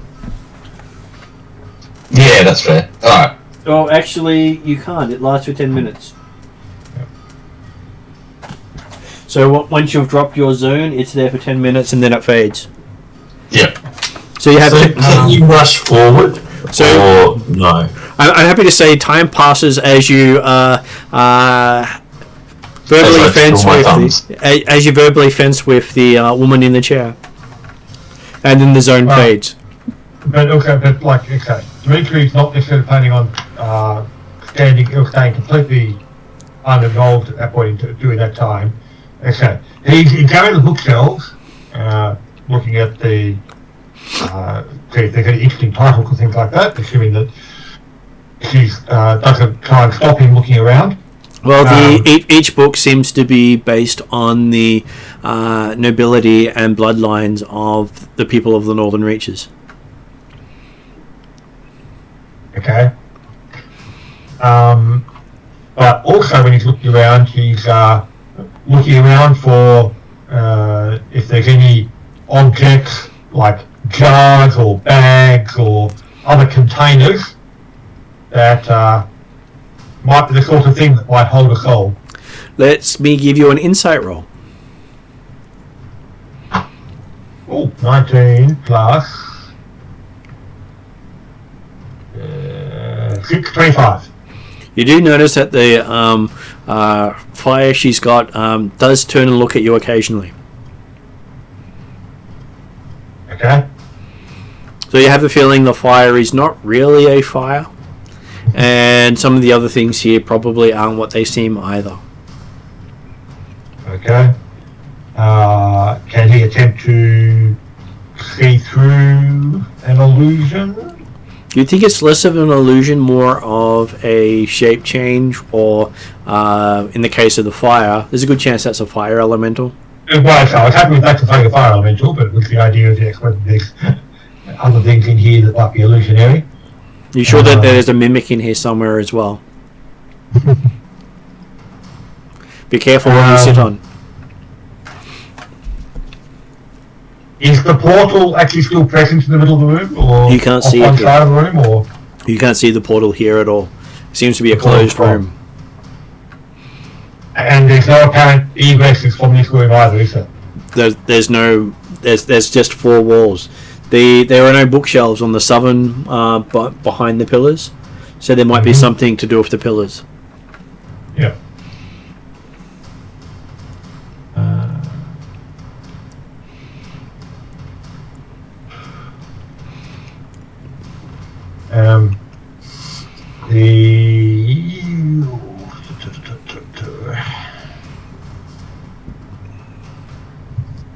Okay, well, so he's spending the 10 minutes then, wandering around, examining, listening as to how deep the paladin's digging himself in yet. Well, the paladin seems to avoid agreeing to anything, but not able to get her to agree to anything either. Yeah. Okay, so 10 minutes have passed, and Trellin and Dimitri are no longer bound by a zone of truth. Well, was Callan doing anything during that 10-minute period? Avoiding the zone of truth, from what I heard. Well, yeah, I want to back into a corner so it excludes her aura, but it might also mean that the zone of protection, or aura of protection, or aura of truth is... I may have to get out of that. Yeah. Well, but the point is that, right, I don't know the hag that's emanating an aura at the moment. It's possibly except an aura of beauty, at least in the paladin guys. Well, everyone does see her as unearthly beautiful. Right, yeah. So did my 17 make it? I believe you. I think that... What was the DC for the Code of Truth again? I believe it was 16. Okay, so technically, plus 4 makes it 21. Plus 4 anyway, so yeah. So you passed. You didn't need to worry about the Code of Truth anyway. So I just want to shoot it. Okay, so we go into initiative then. Okay. And I'm assuming this probably happens actually in the first couple of minutes rather than waiting the full 10 minutes. So, He can. Only 13. Okay, what did Parative get for his initiative? And Dimitri? my dice been working well, but I thought it was about to change because that was a 20 on initiative, but obviously not what you so 23 total. And Parative, what did Parative get?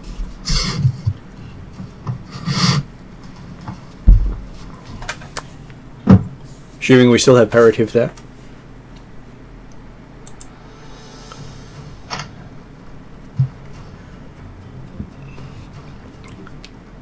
Hello, Dominic.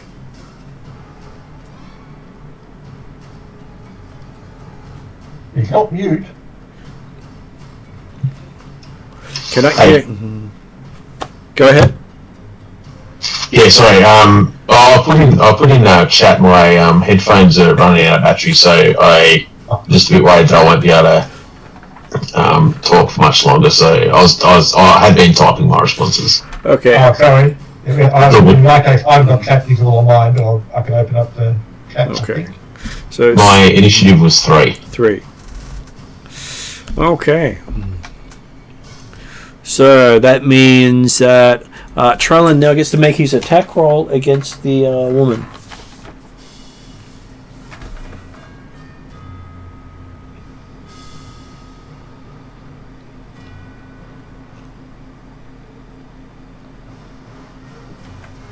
So how does Trellin go with his bow attack?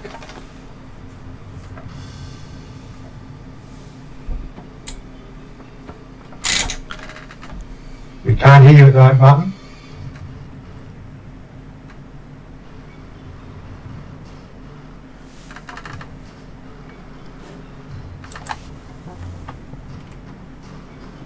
Let's see. Okay. Can hear you now. There we go. Yep. Can hear you now. How did your bow attack go? 24 24 is a hit. and 26. 26 is also a hit. And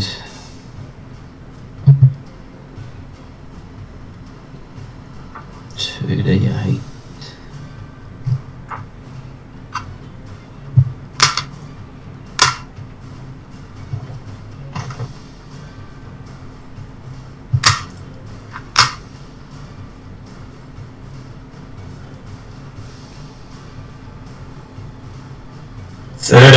And 17 damage. And then she needs to make a DC 15 Constitution saving throw or take 2d10 poison damage. So she got 17, so she makes the saving throw. And then another one. And then another one. Yep. And gets a 22 that time. Okay. Okay. So, you get off 2 arrows. And does Dimitri now wish to act, seeing Trellin strike out at her? Interrupting your rummage through the bookshelves?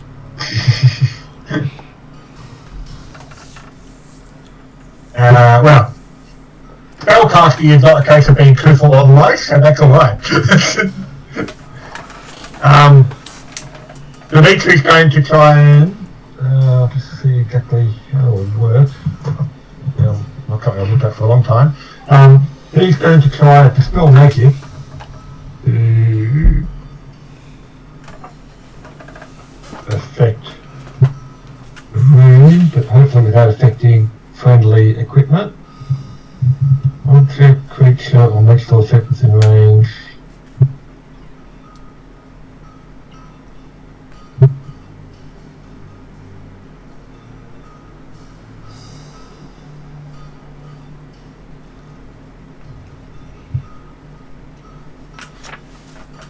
I know you got to pick a specific thing, so he'll cast Dispel Magic on the hag.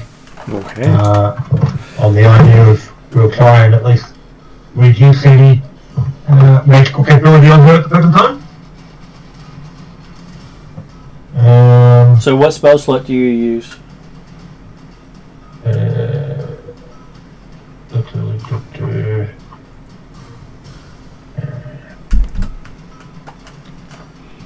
We'll put some effort into it and make it a 4th level spell slot. Mm-hmm. And ability check using your spell casting. 18 plus.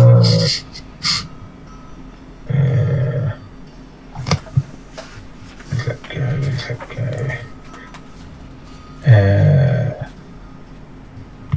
So when I say spellcasting ability, it's not actually the spell attack bonus, is it? It's the bonus itself on the ability. So DC 24. DC 24. The ability check was 24. Okay, so that would take out what level spell? Any spell of 3rd level higher the target ends. For each spell of 4th level higher the target, make an ability check using your cast ability. The DC equals 10 plus the spell's level. 14th level spells. Okay, so yes, you see her form shimmer to that of something horrific. You cast this, use this spell for 4th or higher. Yeah, so it automatically gets anything at 4th or below. And obviously the spell check meant that it was pretty effective on the stuff that was higher. Okay. So, I understand, yeah, so DC was 10 plus the spell's level, yeah. okay, so she now has a go. And she seems to slide across the room. and moves right up to Trellin. Okay. She's got a disadvantage to hit me. What from? My cloak of displacement. That is good. Okay, she tries to hit you with her claws. Apparently I rolled double 10. So that was a 15. Awesome. Does the 15 hit you? That's a miss. Okay. AC 18. But you do get the smell of hellfire from her claws. So that now brings us to Peritiv. What would Peritiv like to do, having seen this beautiful woman you're talking to suddenly turn into a thing of your nightmares?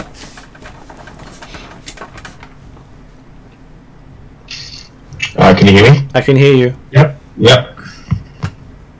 Well, first of all, I'm shocked. And distinctly when I was having a lovely conversation with her. Anyways, first thing I do is cast. This is going to be my whole turn. I'm casting the channel divinity sacred weapon.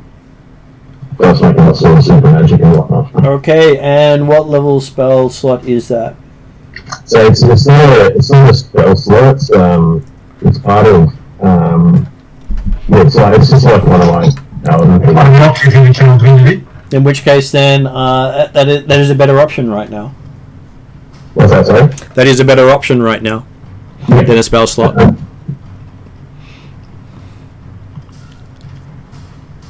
Hang on, sorry, what do you mean? I said your channel divinity is better off for you right now than using a spell slot. Yeah, so, so it's still a whole actually. So I'll do that. Is Tyrone standing next to me, by the way? No, he. I backed off into a corner to get out. The hag is close to him and is now effectively pinning him in the corner. Hand-to-hand combat with Trellin in the corner. So you can move to get towards the hag if you need to. But I've got a bonus action which allows me to disengage, so I can run it to the opposite corner. Okay, no worries. All good. Well, you might want to be actually getting. He's powering up his sword. He might want to get within range of the hag while he, as part of that. I will use it. I will switch from my bow to my sword.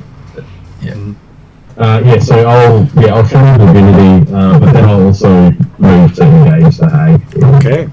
Melee range. So now, Trellin, you're up. So I'm switching from my longbow to my flame tongue longsword, and I'll use that two-handed, and I'll turn on the fire, and go to town. So that is 23 and 25. They both hit. Okay, so 6, 7, 8. That's pretty good. With a D6. Yeah, and then 2d6 for fire. Not so good. 3. So how much in total? And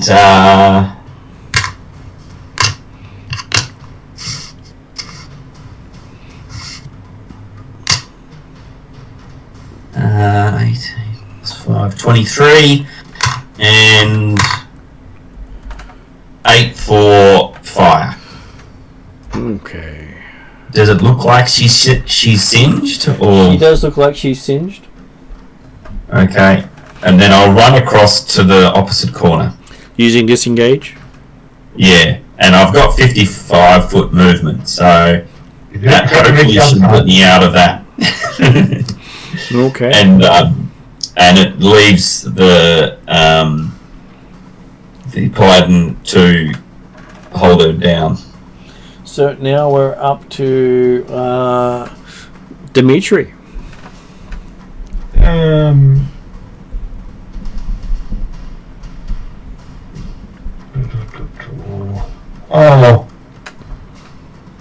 let's just try.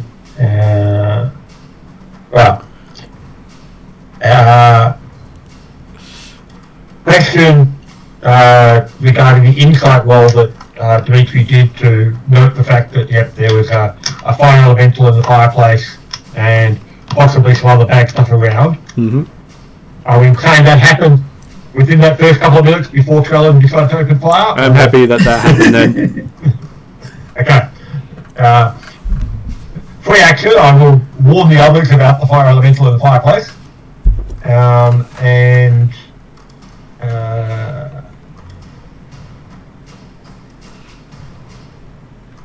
serious. Thank you doesn't get serious. Silly work. He'll just go with a firebolt at the hag. A firebolt? Okay, so you get to make a saving throw versus your spellcasting modifier. What? So if you're as a wizard, that would be intelligence. No, I mean, like, what's the saving? What's the reason for the saving throw? That's what I said. Your whatever's your. Oh, okay. So I'm using it's an intelligence saving throw. Yeah. So this effect triggers on anyone casting spells of a certain type, and then it makes them save on the type they're casting. Okay. I've got a 12. I've got plus 10 on intelligence saving throws. My save DC is 18, so I would have passed against my own save DC. But they got their own DC. Okay, yeah, so it's 22. Mm-hmm. Okay, so yes, your spell does go off. But you did feel as if someone was trying to pull the magic from you. Okay. Firebolt is a spell attack roll from memory? It is. It is, yep, okay. AC 22. That is a hit. 2d10.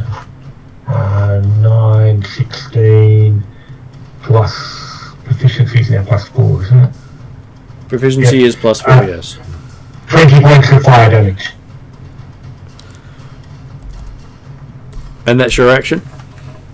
And reaction, and I will move to an area that's away from her, but also away from the fireplace. Doesn't really want to deal with that fire into when he tries to come out. And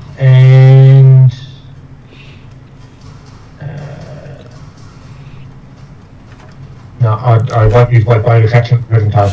Okay. So on her turn, she puts her hands up and says, "Congratulations, you have passed the challenge." And then it moves on to Imperative to see what he does with someone who seems to have ceased hostilities. That doesn't sound right.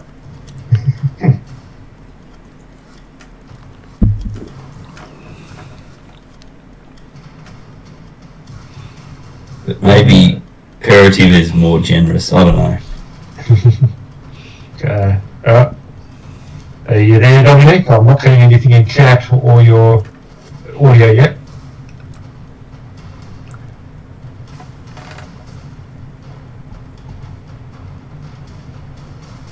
Okay, I'm back. This is pretty frustrating because I obviously can't smite the shit out of her. You can. You can. If you have to make sure you can. That's right. I just spent so much time trying to figure out how I can do the base damage to in one go as well. Anyway, that's it. You just do the damage and then you move on to the elemental. You could also just see whether or not you think she's actually telling the truth at the present time. She might have got through you saying the truth, but it doesn't stop you actually suspecting whether there's a truthful or falsehood being told. Oh no, that's exactly right. Mm-hmm. Do you have the insight check? Or of course the other one is that okay, she said, "Oh, congratulations, you passed the challenge." I said, "Well, okay, hand over the soul." That's exactly right. I mean, that's what I'm tempted to go with. Am I able to just demand the soul and then, attempt an insight check to see whether, she's, I don't know. Genuine. Yeah. Okay, so What's lie to you? so you demand the soul. Considering we're technically still in combat if people wish to do stuff. So you spend your round demanding the soul. Trellin is now up. What does Trellin do? Does Trellin wait to see what happens? Did he feel that there was a truthfulness in her surrender?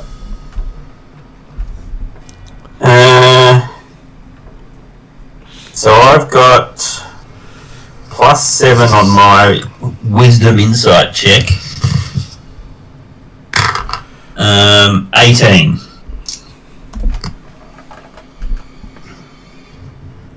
She seems like she is being truthful.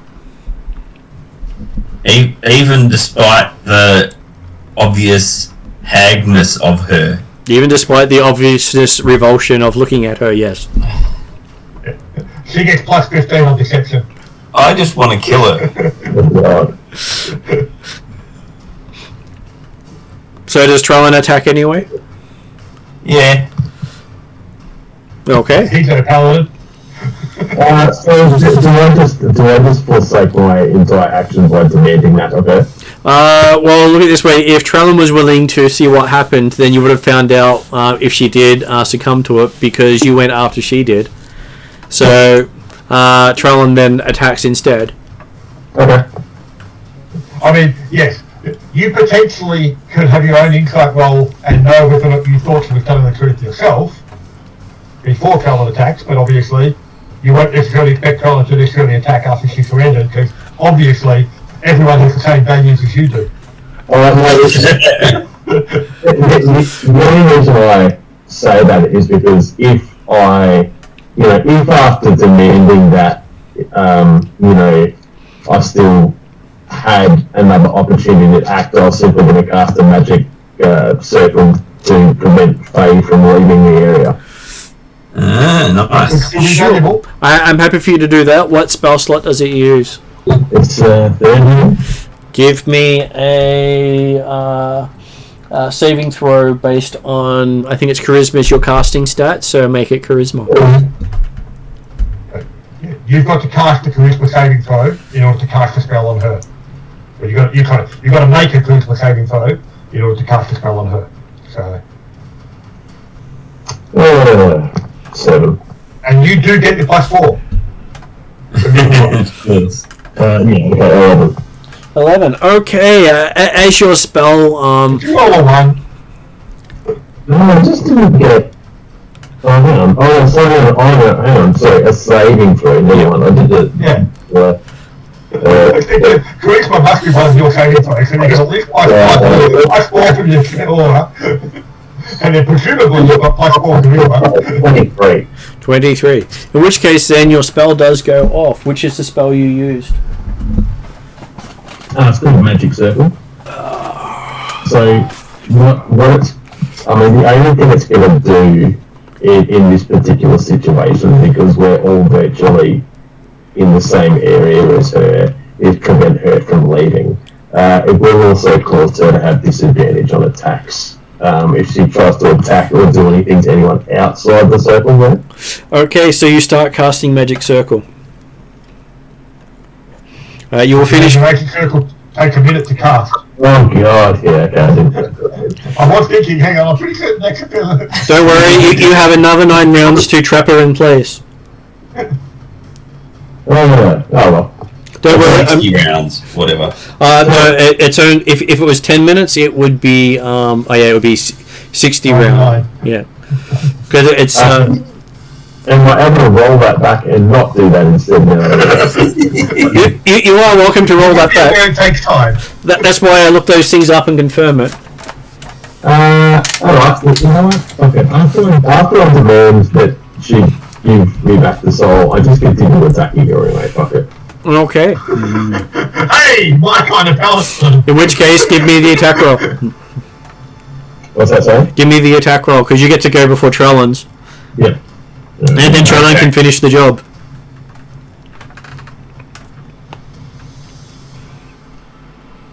Alright, so I'm attacking with my longsword. She's going to charm us. I get 27 is my first hit. 27 is a hit. So I'll just roll that out. And I'm also using Divine Smite, so it's going to do... What, do you think she's evil? Divine's nothing to use on anyone. But yeah, I think she might be evil. It'll do 6 plus... Hang on. And yes, she is evil for the purposes of things that affect evil. Funny, big surprise.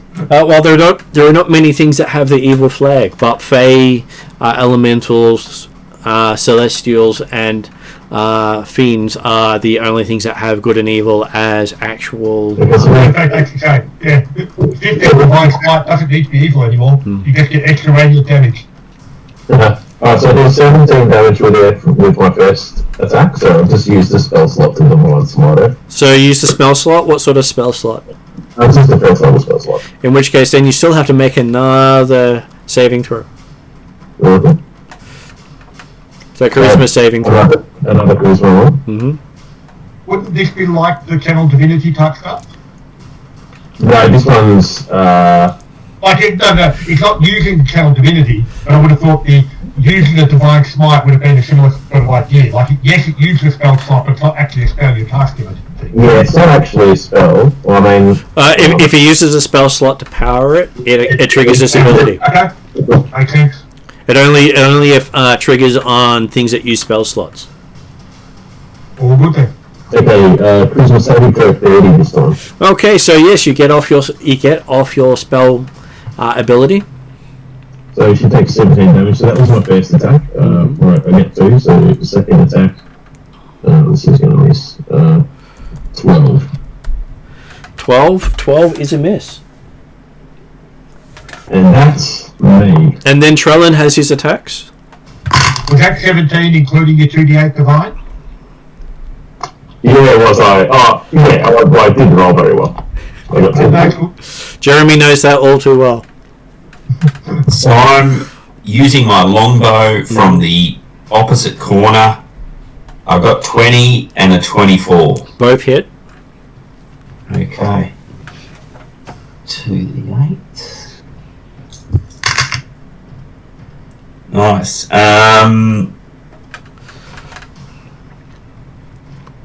20 damage. And 15 damage. Okay, you notice that your second arrow passes through air as she seems to shimmer into darkness. Bloody hell. You think that you've sent her to the Fey Dark. Very hard to kill Fey on the prime material plane. How do you do this? The magic circle is one of those ways of doing it. Okay. Would have been good if you had gotten off, but just not very lucky. I used the casting the Zone of Truth at the start of George, and just started casting that whilst you chatted to it. It would have helped. I'm going to give you a chance to discuss tactics while I duck off to the bathroom. No worries. Yeah. So is there any quicker way of getting the magic circle off? Not really, no. It's effectively because magic circle, it's literally a case of drawing a circle on the ground and doing the whole ritualistic spellcasting circle. Yeah, it's unfortunate. It's kind of like very much like a spell that is like it's like a ritual spell. Yeah. I now realise. Right. So we can stand in the middle of the circle and target the elemental. Well, I mean, that was what I was certainly planning to do, was Demetrius goes and infect and told the elemental, stay, don't get involved, you don't want to die. Yeah, I can't. I know I can do magic circle on elementals as I well. could do it through elemental, but yeah. But I reckon it'll die before That's right. I don't think the elemental's actually going to be that dangerous to us. What we understand of it so far. So the real question is going to be, A, getting out of this room, B, searching the room to make certain that it doesn't actually have whatever container the soul gets kept in this room. And then when we get out of the room, get activating the portal to the page dark to actually then try and chase her down. So what? So Martin, when as soon as she disappears, Dimitri is going to look at the fireplace and point at the fireplace and stay. You don't want to get involved. Stay.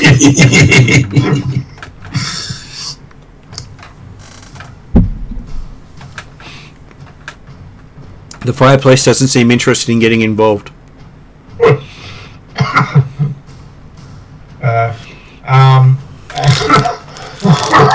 me, sorry.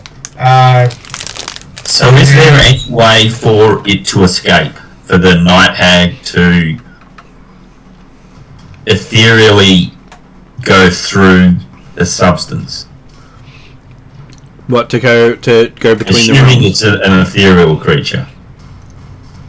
Well, the night hag has planet travel as part of her makeup, so she can traverse the planes. Probably only between the prime material and the pay wild or pay dark type stuff. So if we get one person in the Feywild, because she's on low hit points, hopefully, we can have one person or two people in each location. Yeah, that's what I was thinking. So do you know where she faded out to, just then? You expect? We don't know for sure. We expect she's probably gone to the Fey Dark. Exactly where in the Fey Dark, will be given. But Dimitri at the moment is examining the pillars. Having said to the others, hey, have a look around, see if you can find any containers or objects that look like they might hold a soul. While Dimitri's looking at the pillars to try and work out how to open a portal or open a passageway back out into the main part of the So is the portal that we came through not there anymore? It wasn't on this side. So Jeremy, give me an Arcana roll. I'm going to ask Martin to give me a Perception roll.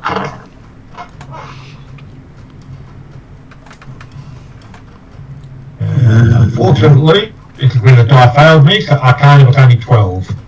They're pillars. Yep.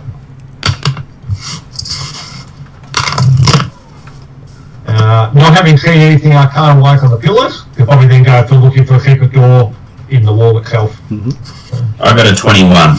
Okay, so looking around the room, you find that the second arrow you shot at her struck the wall and has pinned something to the wall. Nice. Appears to be a little bag. Okay. Can anyone with Arcana make a comment about this? Dimitri always can. What had happened? Sorry, I missed that. I think it cut out a little bit. So when Trellin fired the two shots, the one shot that went through the creature as it turned into a shadowy mist seemed to have collected a bag along the way and pinned it to the wall. I see. I'm curious. Okay, so Trellin spotted the bag pinned to the wall, Yep. while Dimitri's looking at the pillar, and being frustrated at not being able to recognise it. Not that he's actually made that obvious in any way, shape or form, obviously. But surely, and now it's been drawn to your attention, you can provide an Arcana check. but so the point was that he failed the Arcana check miserably on the pillars, but Okay. he'll be quite happy to interrupt his investigation of the pillars. Normally, obviously, you wouldn't be allowed to at all. And say, oh, you found a bag. You found the bag. Great. And he'll come over and have a look at it and confirm whether or not it is going to be, in fact, a bag that can hold a soul in that sort of way. Right. Is that an Arcana check again, or is that some other? Give me a nature check, because most of the Fey things fall under nature. 22 on nature. Okay, it does remind you of the Fey bags that you have heard of. Being able to hold various things that, including like the colour of one's hair. Mm-hmm. And if it was Herendir/Dracula, possibly a name. A name would also be something that you could fit in there. So if you give someone your name, be aware that you may actually give them your name.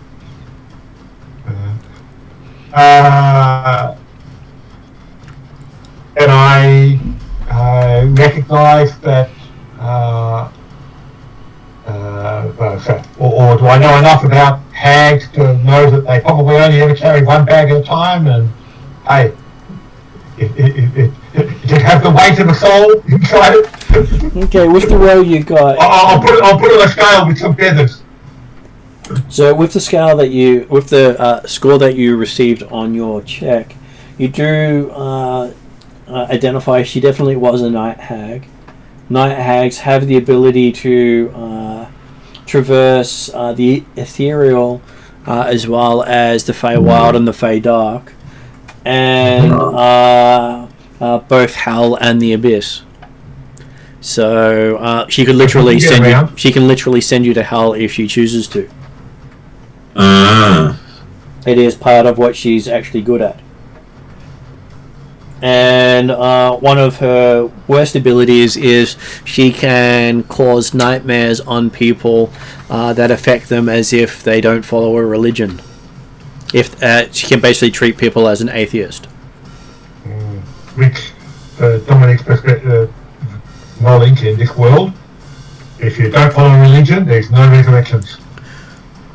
Well, it's not ideal. And for those who become an adult and without a religion, they have one level of exhaustion every night until they succumb. As demons have free reign on their soul, because the gods only protect their followers. Mystara is not a really easy to steer. This arm's pretty full on. And one of her worst abilities is she can suck magic being cast at her of low level, meaning most mages don't actually survive well against her. Plus, she has is quite resistant to magic in all its forms.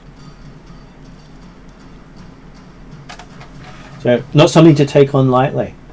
Though you do believe that she would only really carry one soul at a time, because hey, she doesn't really need much to live off.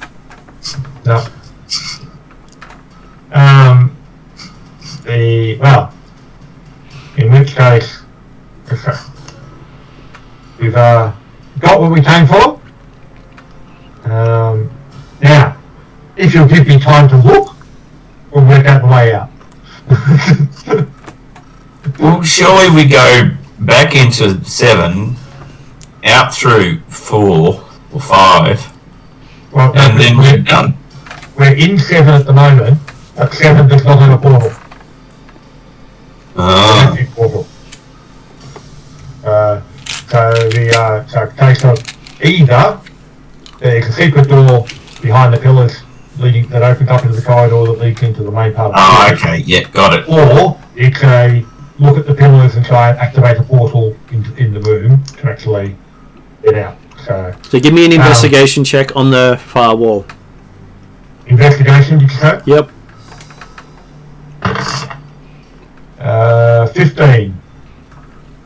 Okay, so well, it's not visible. You can feel the same constellations of the planes here as well.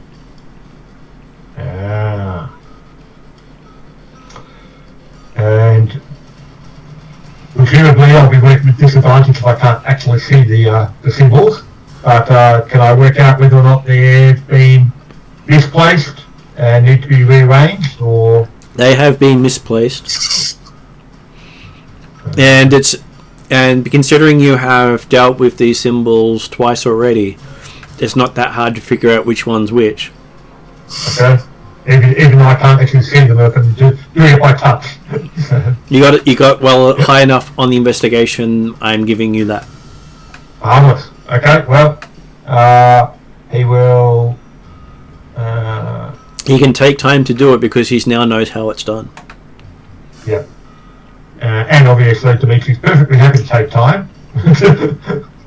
and he'll carefully explain every step of what he's doing along the way. As well, to whether the others can see the markings or not, actually apparently manipulate black spots on the wall. Yeah, I just assumed that you lost your mind. You do hear the clicking as he does stuff. So while you may think he's lost his mind, you do hear stuff happening. So after 10 minutes, the portal opens up again. Oh, excellent. So it looks like Dimitri did know what he was doing. Well, obviously, and apparently you've recognised and you said, "Oh, excellent." I had full faith in him. Only slightly less faith than I have in my own god. Well, that's obviously the wrong order. Don't pander to him.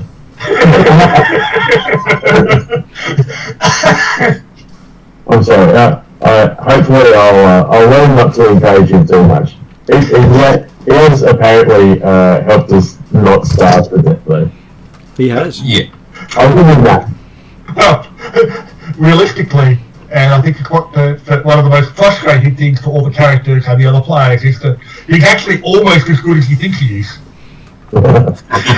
Just that luckily he didn't try to manipulate the pillars because the fourth pillar in there was a mimic. Ah. That could have been exciting. Sticky situation, definitely. And therefore, yes, nothing that Sheldon should be worried about having distracted Dimitri away from the pillars. So, okay, so the portal gets open. Am I thinking I've opened it directly to room 5? Or is that, You think you've opened it directly to the Feywild for room 7 in Feywild?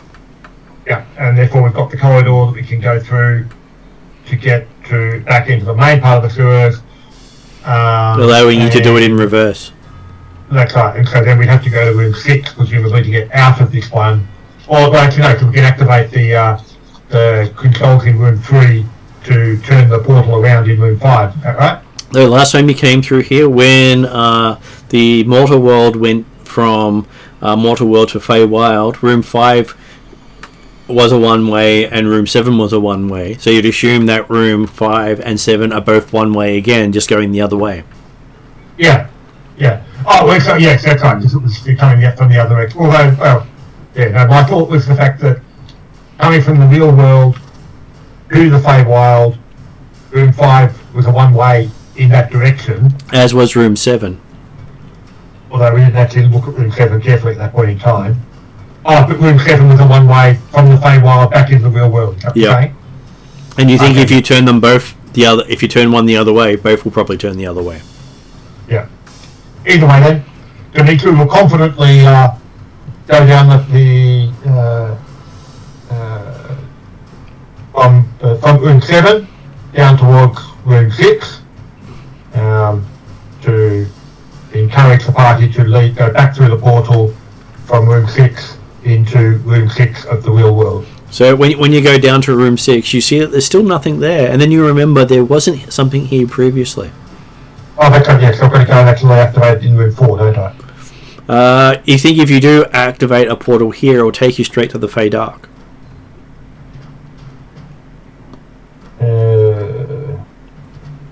Oh, hang on. You came through room 5 into the Feywild, and then went into room 7 to and go. And then we found room 7, and we had a portal back into the real world where we met her. That's correct. Oh yes, I was forgetting the fact that we were in the real world when we met her. So, and so then we went from the real world in room 7 through a portal To the Feywild. to the Fey Dark or Feywild. Feywild. Feywild. Okay. Purple goes to the Feywild, red goes to the Feydark. Okay, and so then Dimitri will go down to room 5 then to be looking for the portal that will take us back through there. Unless that needs to be manipulated in room 3 to turn it around from a one-way to the Feywild into a one-way from the Feywild. Looking at it, it does look to be refixed, so it's now pointing to the material plane. Cool. And he will eloquently gesture to the others. Off you go.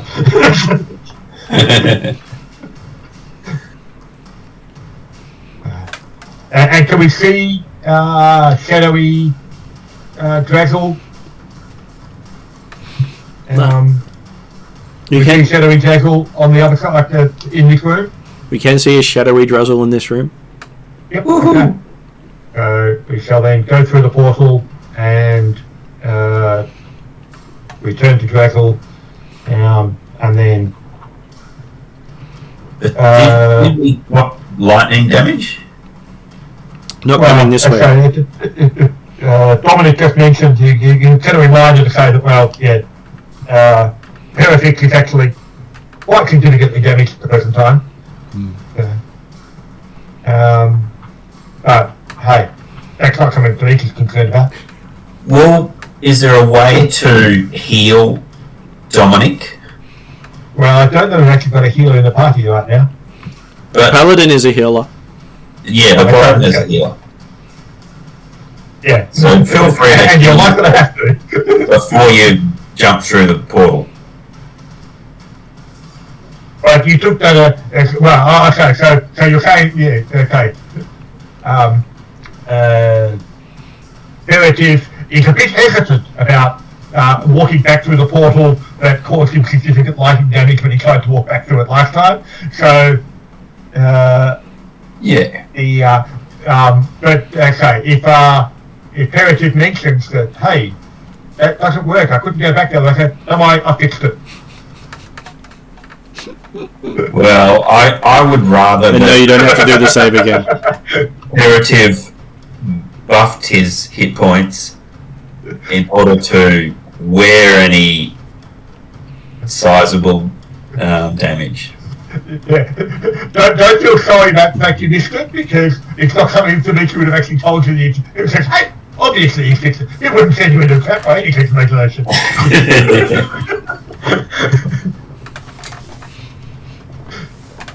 Okay, so Imperative is all healed up from godly magic. Before we step through it. It seems to be twice as effective in the Feywild.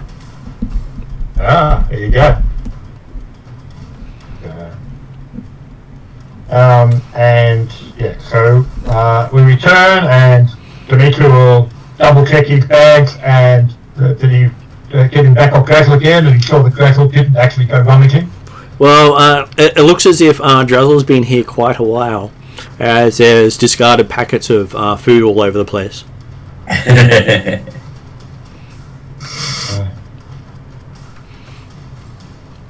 Actually, Dimitri's more concerned on whoops. Oh right.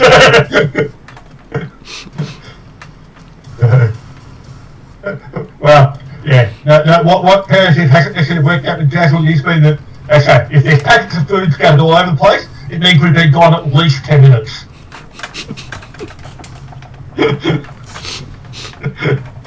Yes. So, but yes. Dimitri will recover his equipment and ensure that Drazzle did not decide that someone had gone missing and was unrecoverable, and therefore equipment needed to be protected. So he has not taken your stuff. Sorry, just having someone trying to communicate with me while running games. Well, I think it might be. Well, I'm assuming it's different from Dominic. Crazy Horse. Yeah, no. Well, Dominic put his chat in, but I'm guessing Mark's getting phone messages. Okay. Yeah, excited player wanting to tell me about Star Wars.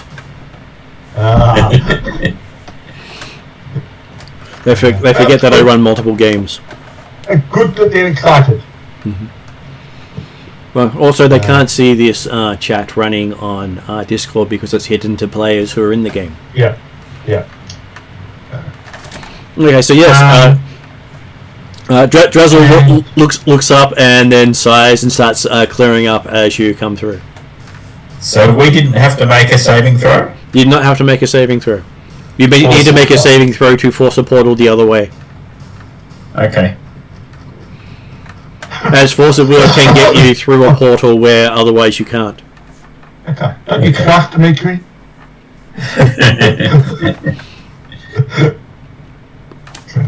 Yes. I didn't say it was safe, sure, but he gave me a gesture to say you can totally welcome to go in. Well, I'm on max hit points, so I'm all good. Well, we shall allow Draco to collect his things and exit this smelly, dank sewers to return to the king.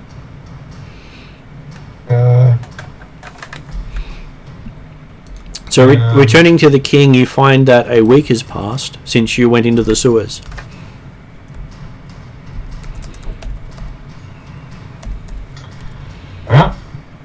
Well, did the king say how much time did you think he might have? To resurrect him? It does still make it possible to resurrect, just makes it harder. Okay. Did the king say what his time limit on the thing was? I think it's a year and a day, but whatever. Oh, no. I mean, like when the hag said, "Hey, you've got the she didn't give a ransom for it, but it was an action that said the king had to do something within a certain period of time." Well, to reincarnate someone requires 10 days.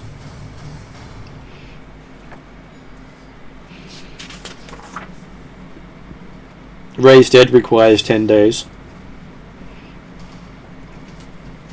So yes, you probably just bring him back in time to be resurrected, or reincarnated, or raised. I was about to say that, well, no, probably fine, because the soul's been spending time in the Feywild, but it wasn't actually spending time in the Feywild, because it was back in the real world, wasn't it, in the Room 7, so... You've had time in various bits. From Dimitri's perspective, it wouldn't matter if we had to take in months in there to get it back. We've still done the job. He said, "Go and get the soul back." The main problem is the Night Hag coming to kill the prince. Not our problem. Okay, just checking. Well, she did say challenge completed. Okay. Doesn't mean she won't seek revenge on you, but she probably won't seek revenge on the prince. Okay. But as I say, our mission was to retrieve the soul of the prince. Just Assuming the once. soul is in that bag, we succeeded in our mission. Okay. Because and like even talking to the king, it wasn't necessarily he had the soul back to actually resurrect the prince. He had the soul back to ensure the prince would go on to Valhalla appropriately. And he also needed resurrect needed... him, or well, all's better for the prince or people, but officially, our task was to get the soul. Task is complete. Tag no longer has influence over the king of this area. Therefore, we've stopped potential malign influence from spreading in this particular location. Everyone's happy. And you keep telling yourself that. That's fine. You actually really sold me on that last part there.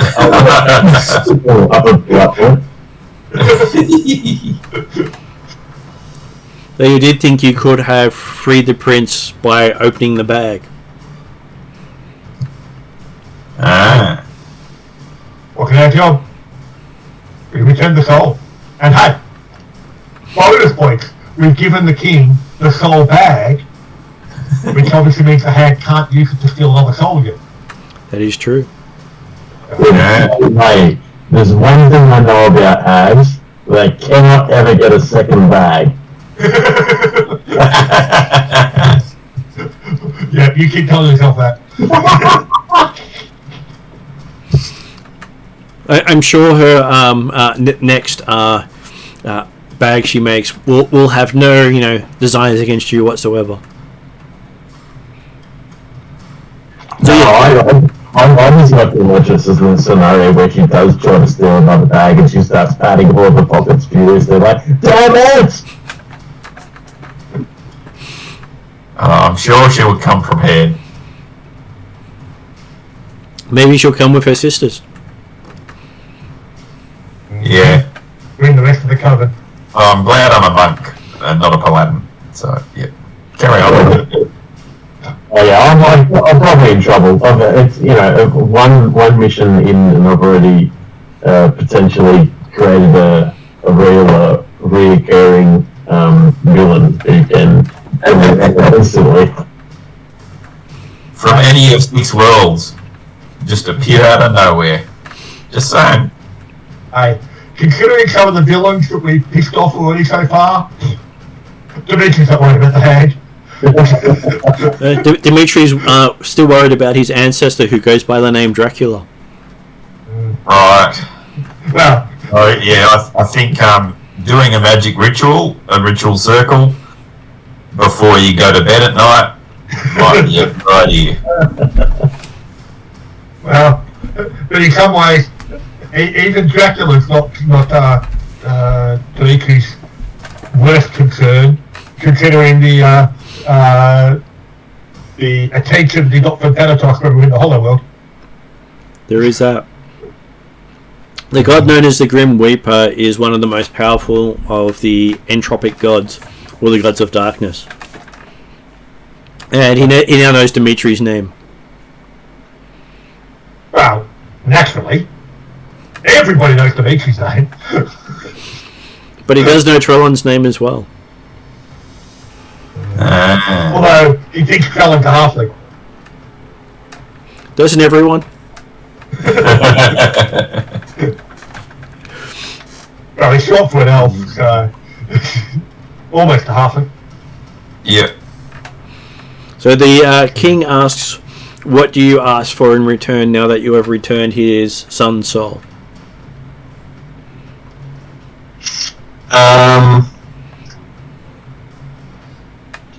A weapon to further smite your enemies.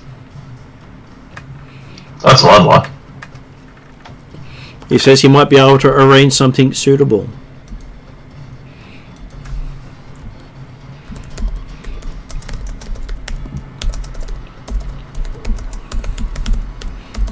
And what does Trellon think he requires? Well, so I've got a ring of evasion, a flame tongue longsword, a longbow of venom, and a cloak of displacement. Mm-hmm. So, cycling between those 4 to get my 3 attunements. Well, you have 4 attunements at this level. You've got 4 attunements now. Oh, okay. So, It's well, that's yeah. easy. But I don't really need anything really. Don't forget you've also got the arrow for horse lords. Oh yeah, I do too, but that doesn't require attunement. No. But if you do attune it, you get advantage on saving when you're shooting with the arrow. So none of your items require attunement and have a non-attuned ability as well. Yeah. That everything has a base ability, a tuned ability, and a racial ability. Yeah. Having more magical items than you can attune it's not a waste. You still get value from items that you haven't attuned. So it's just the value, what value you get from them will vary depending upon attunement. Alright. Well, would it be unreasonable to ask for a longbow +3? So a magical longbow. Yeah.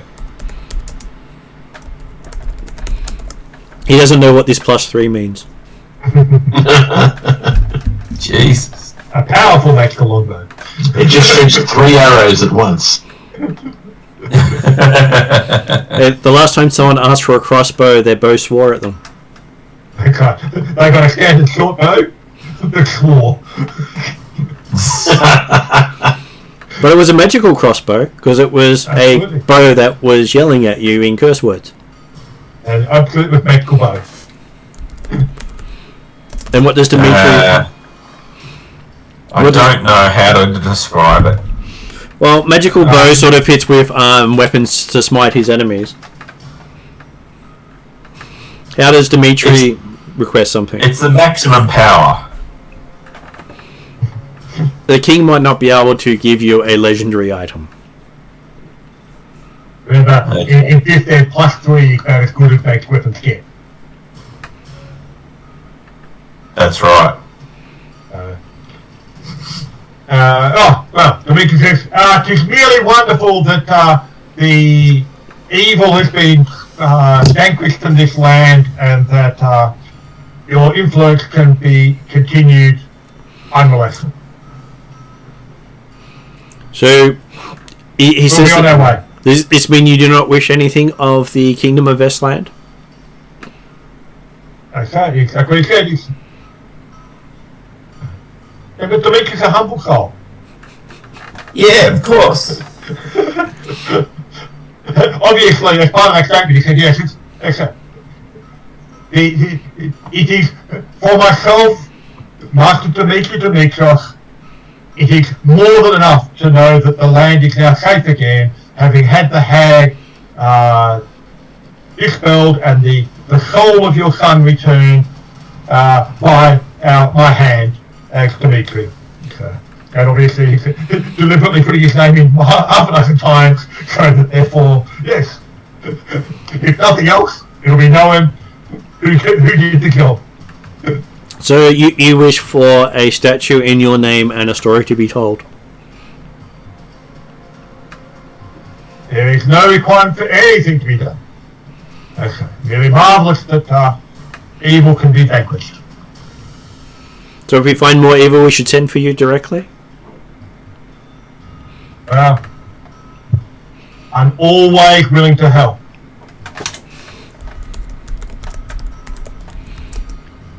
Unfortunately, obviously, there's a lot of evil out there, and it may take me time to come back. It's okay. He's sure he can circumvent that anytime he needs to. He does have friends in high places after all, having priests of Odin and Thor here. Mm-hmm. I'm sure you wouldn't want to keep them waiting. And hey, Odin's a good guy. Because hey, Halab is somewhat Odin. Yes, Halab does follow Odin. So, I think for us for tonight, that's a good place to stop it to see what you guys end up with next session. Any clear? Yeah, sounds good. And considering it's 10 o'clock, it does get a bit late at this point, and Yep. I've been running around the last 2 days. I know, that's all good. Hopefully, we didn't scare you off too much, Dominic. No, that was really fun. I enjoyed it. It was good. And as I say, you now realise just how humble and self-effacing Dimitri is. Yeah, at least you didn't show up for the session that had the flatulent war goat. Goat. He'll be back. Sorry, what was that? You missed the session that had the flatulent war goat. Be grateful. And yes. But also about the next one thing I was going to talk to you about was the yes, actually, downtime for Dimitri the last well, that's been just this level or coming into level 10, I guess, because that's when we got the towers, wasn't it? The bits and pieces. But yeah, so actually, he started to work out the portals and how he can transport bits and pieces or take stuff through the portals and all that kind of stuff, and where the one on his tower goes to. And the other longer term goal is having made friends with the dragon, so the dragon came and stayed around his tower. A hopeful long term goal will be that he'll be willing to actually travel along with Dimitri on the adventures to help save the world and be a mount worthy of Dimitri's. That'll be an interesting discussion. Which also might discussion. involve some possible research into whether or not this dead has a aged dragon spell. Because hey, it's got to be at least a venerable type dragon to be worthy of Dimitri to be a mount. You do have enlarge. But yeah, so just add for your efforts, that's some of his longer term goals. That will be interesting to see what happens. So I'm going to put it into end credits, so I will say goodnight to people now because I am flagging myself. And the game is on again in a fortnight. Excellent. Thanks a lot, Bryce. Nice to meet you. Okay. We'll catch you next time, Dominic. See you later. Okay. Alright. Bye-bye. Bye-bye.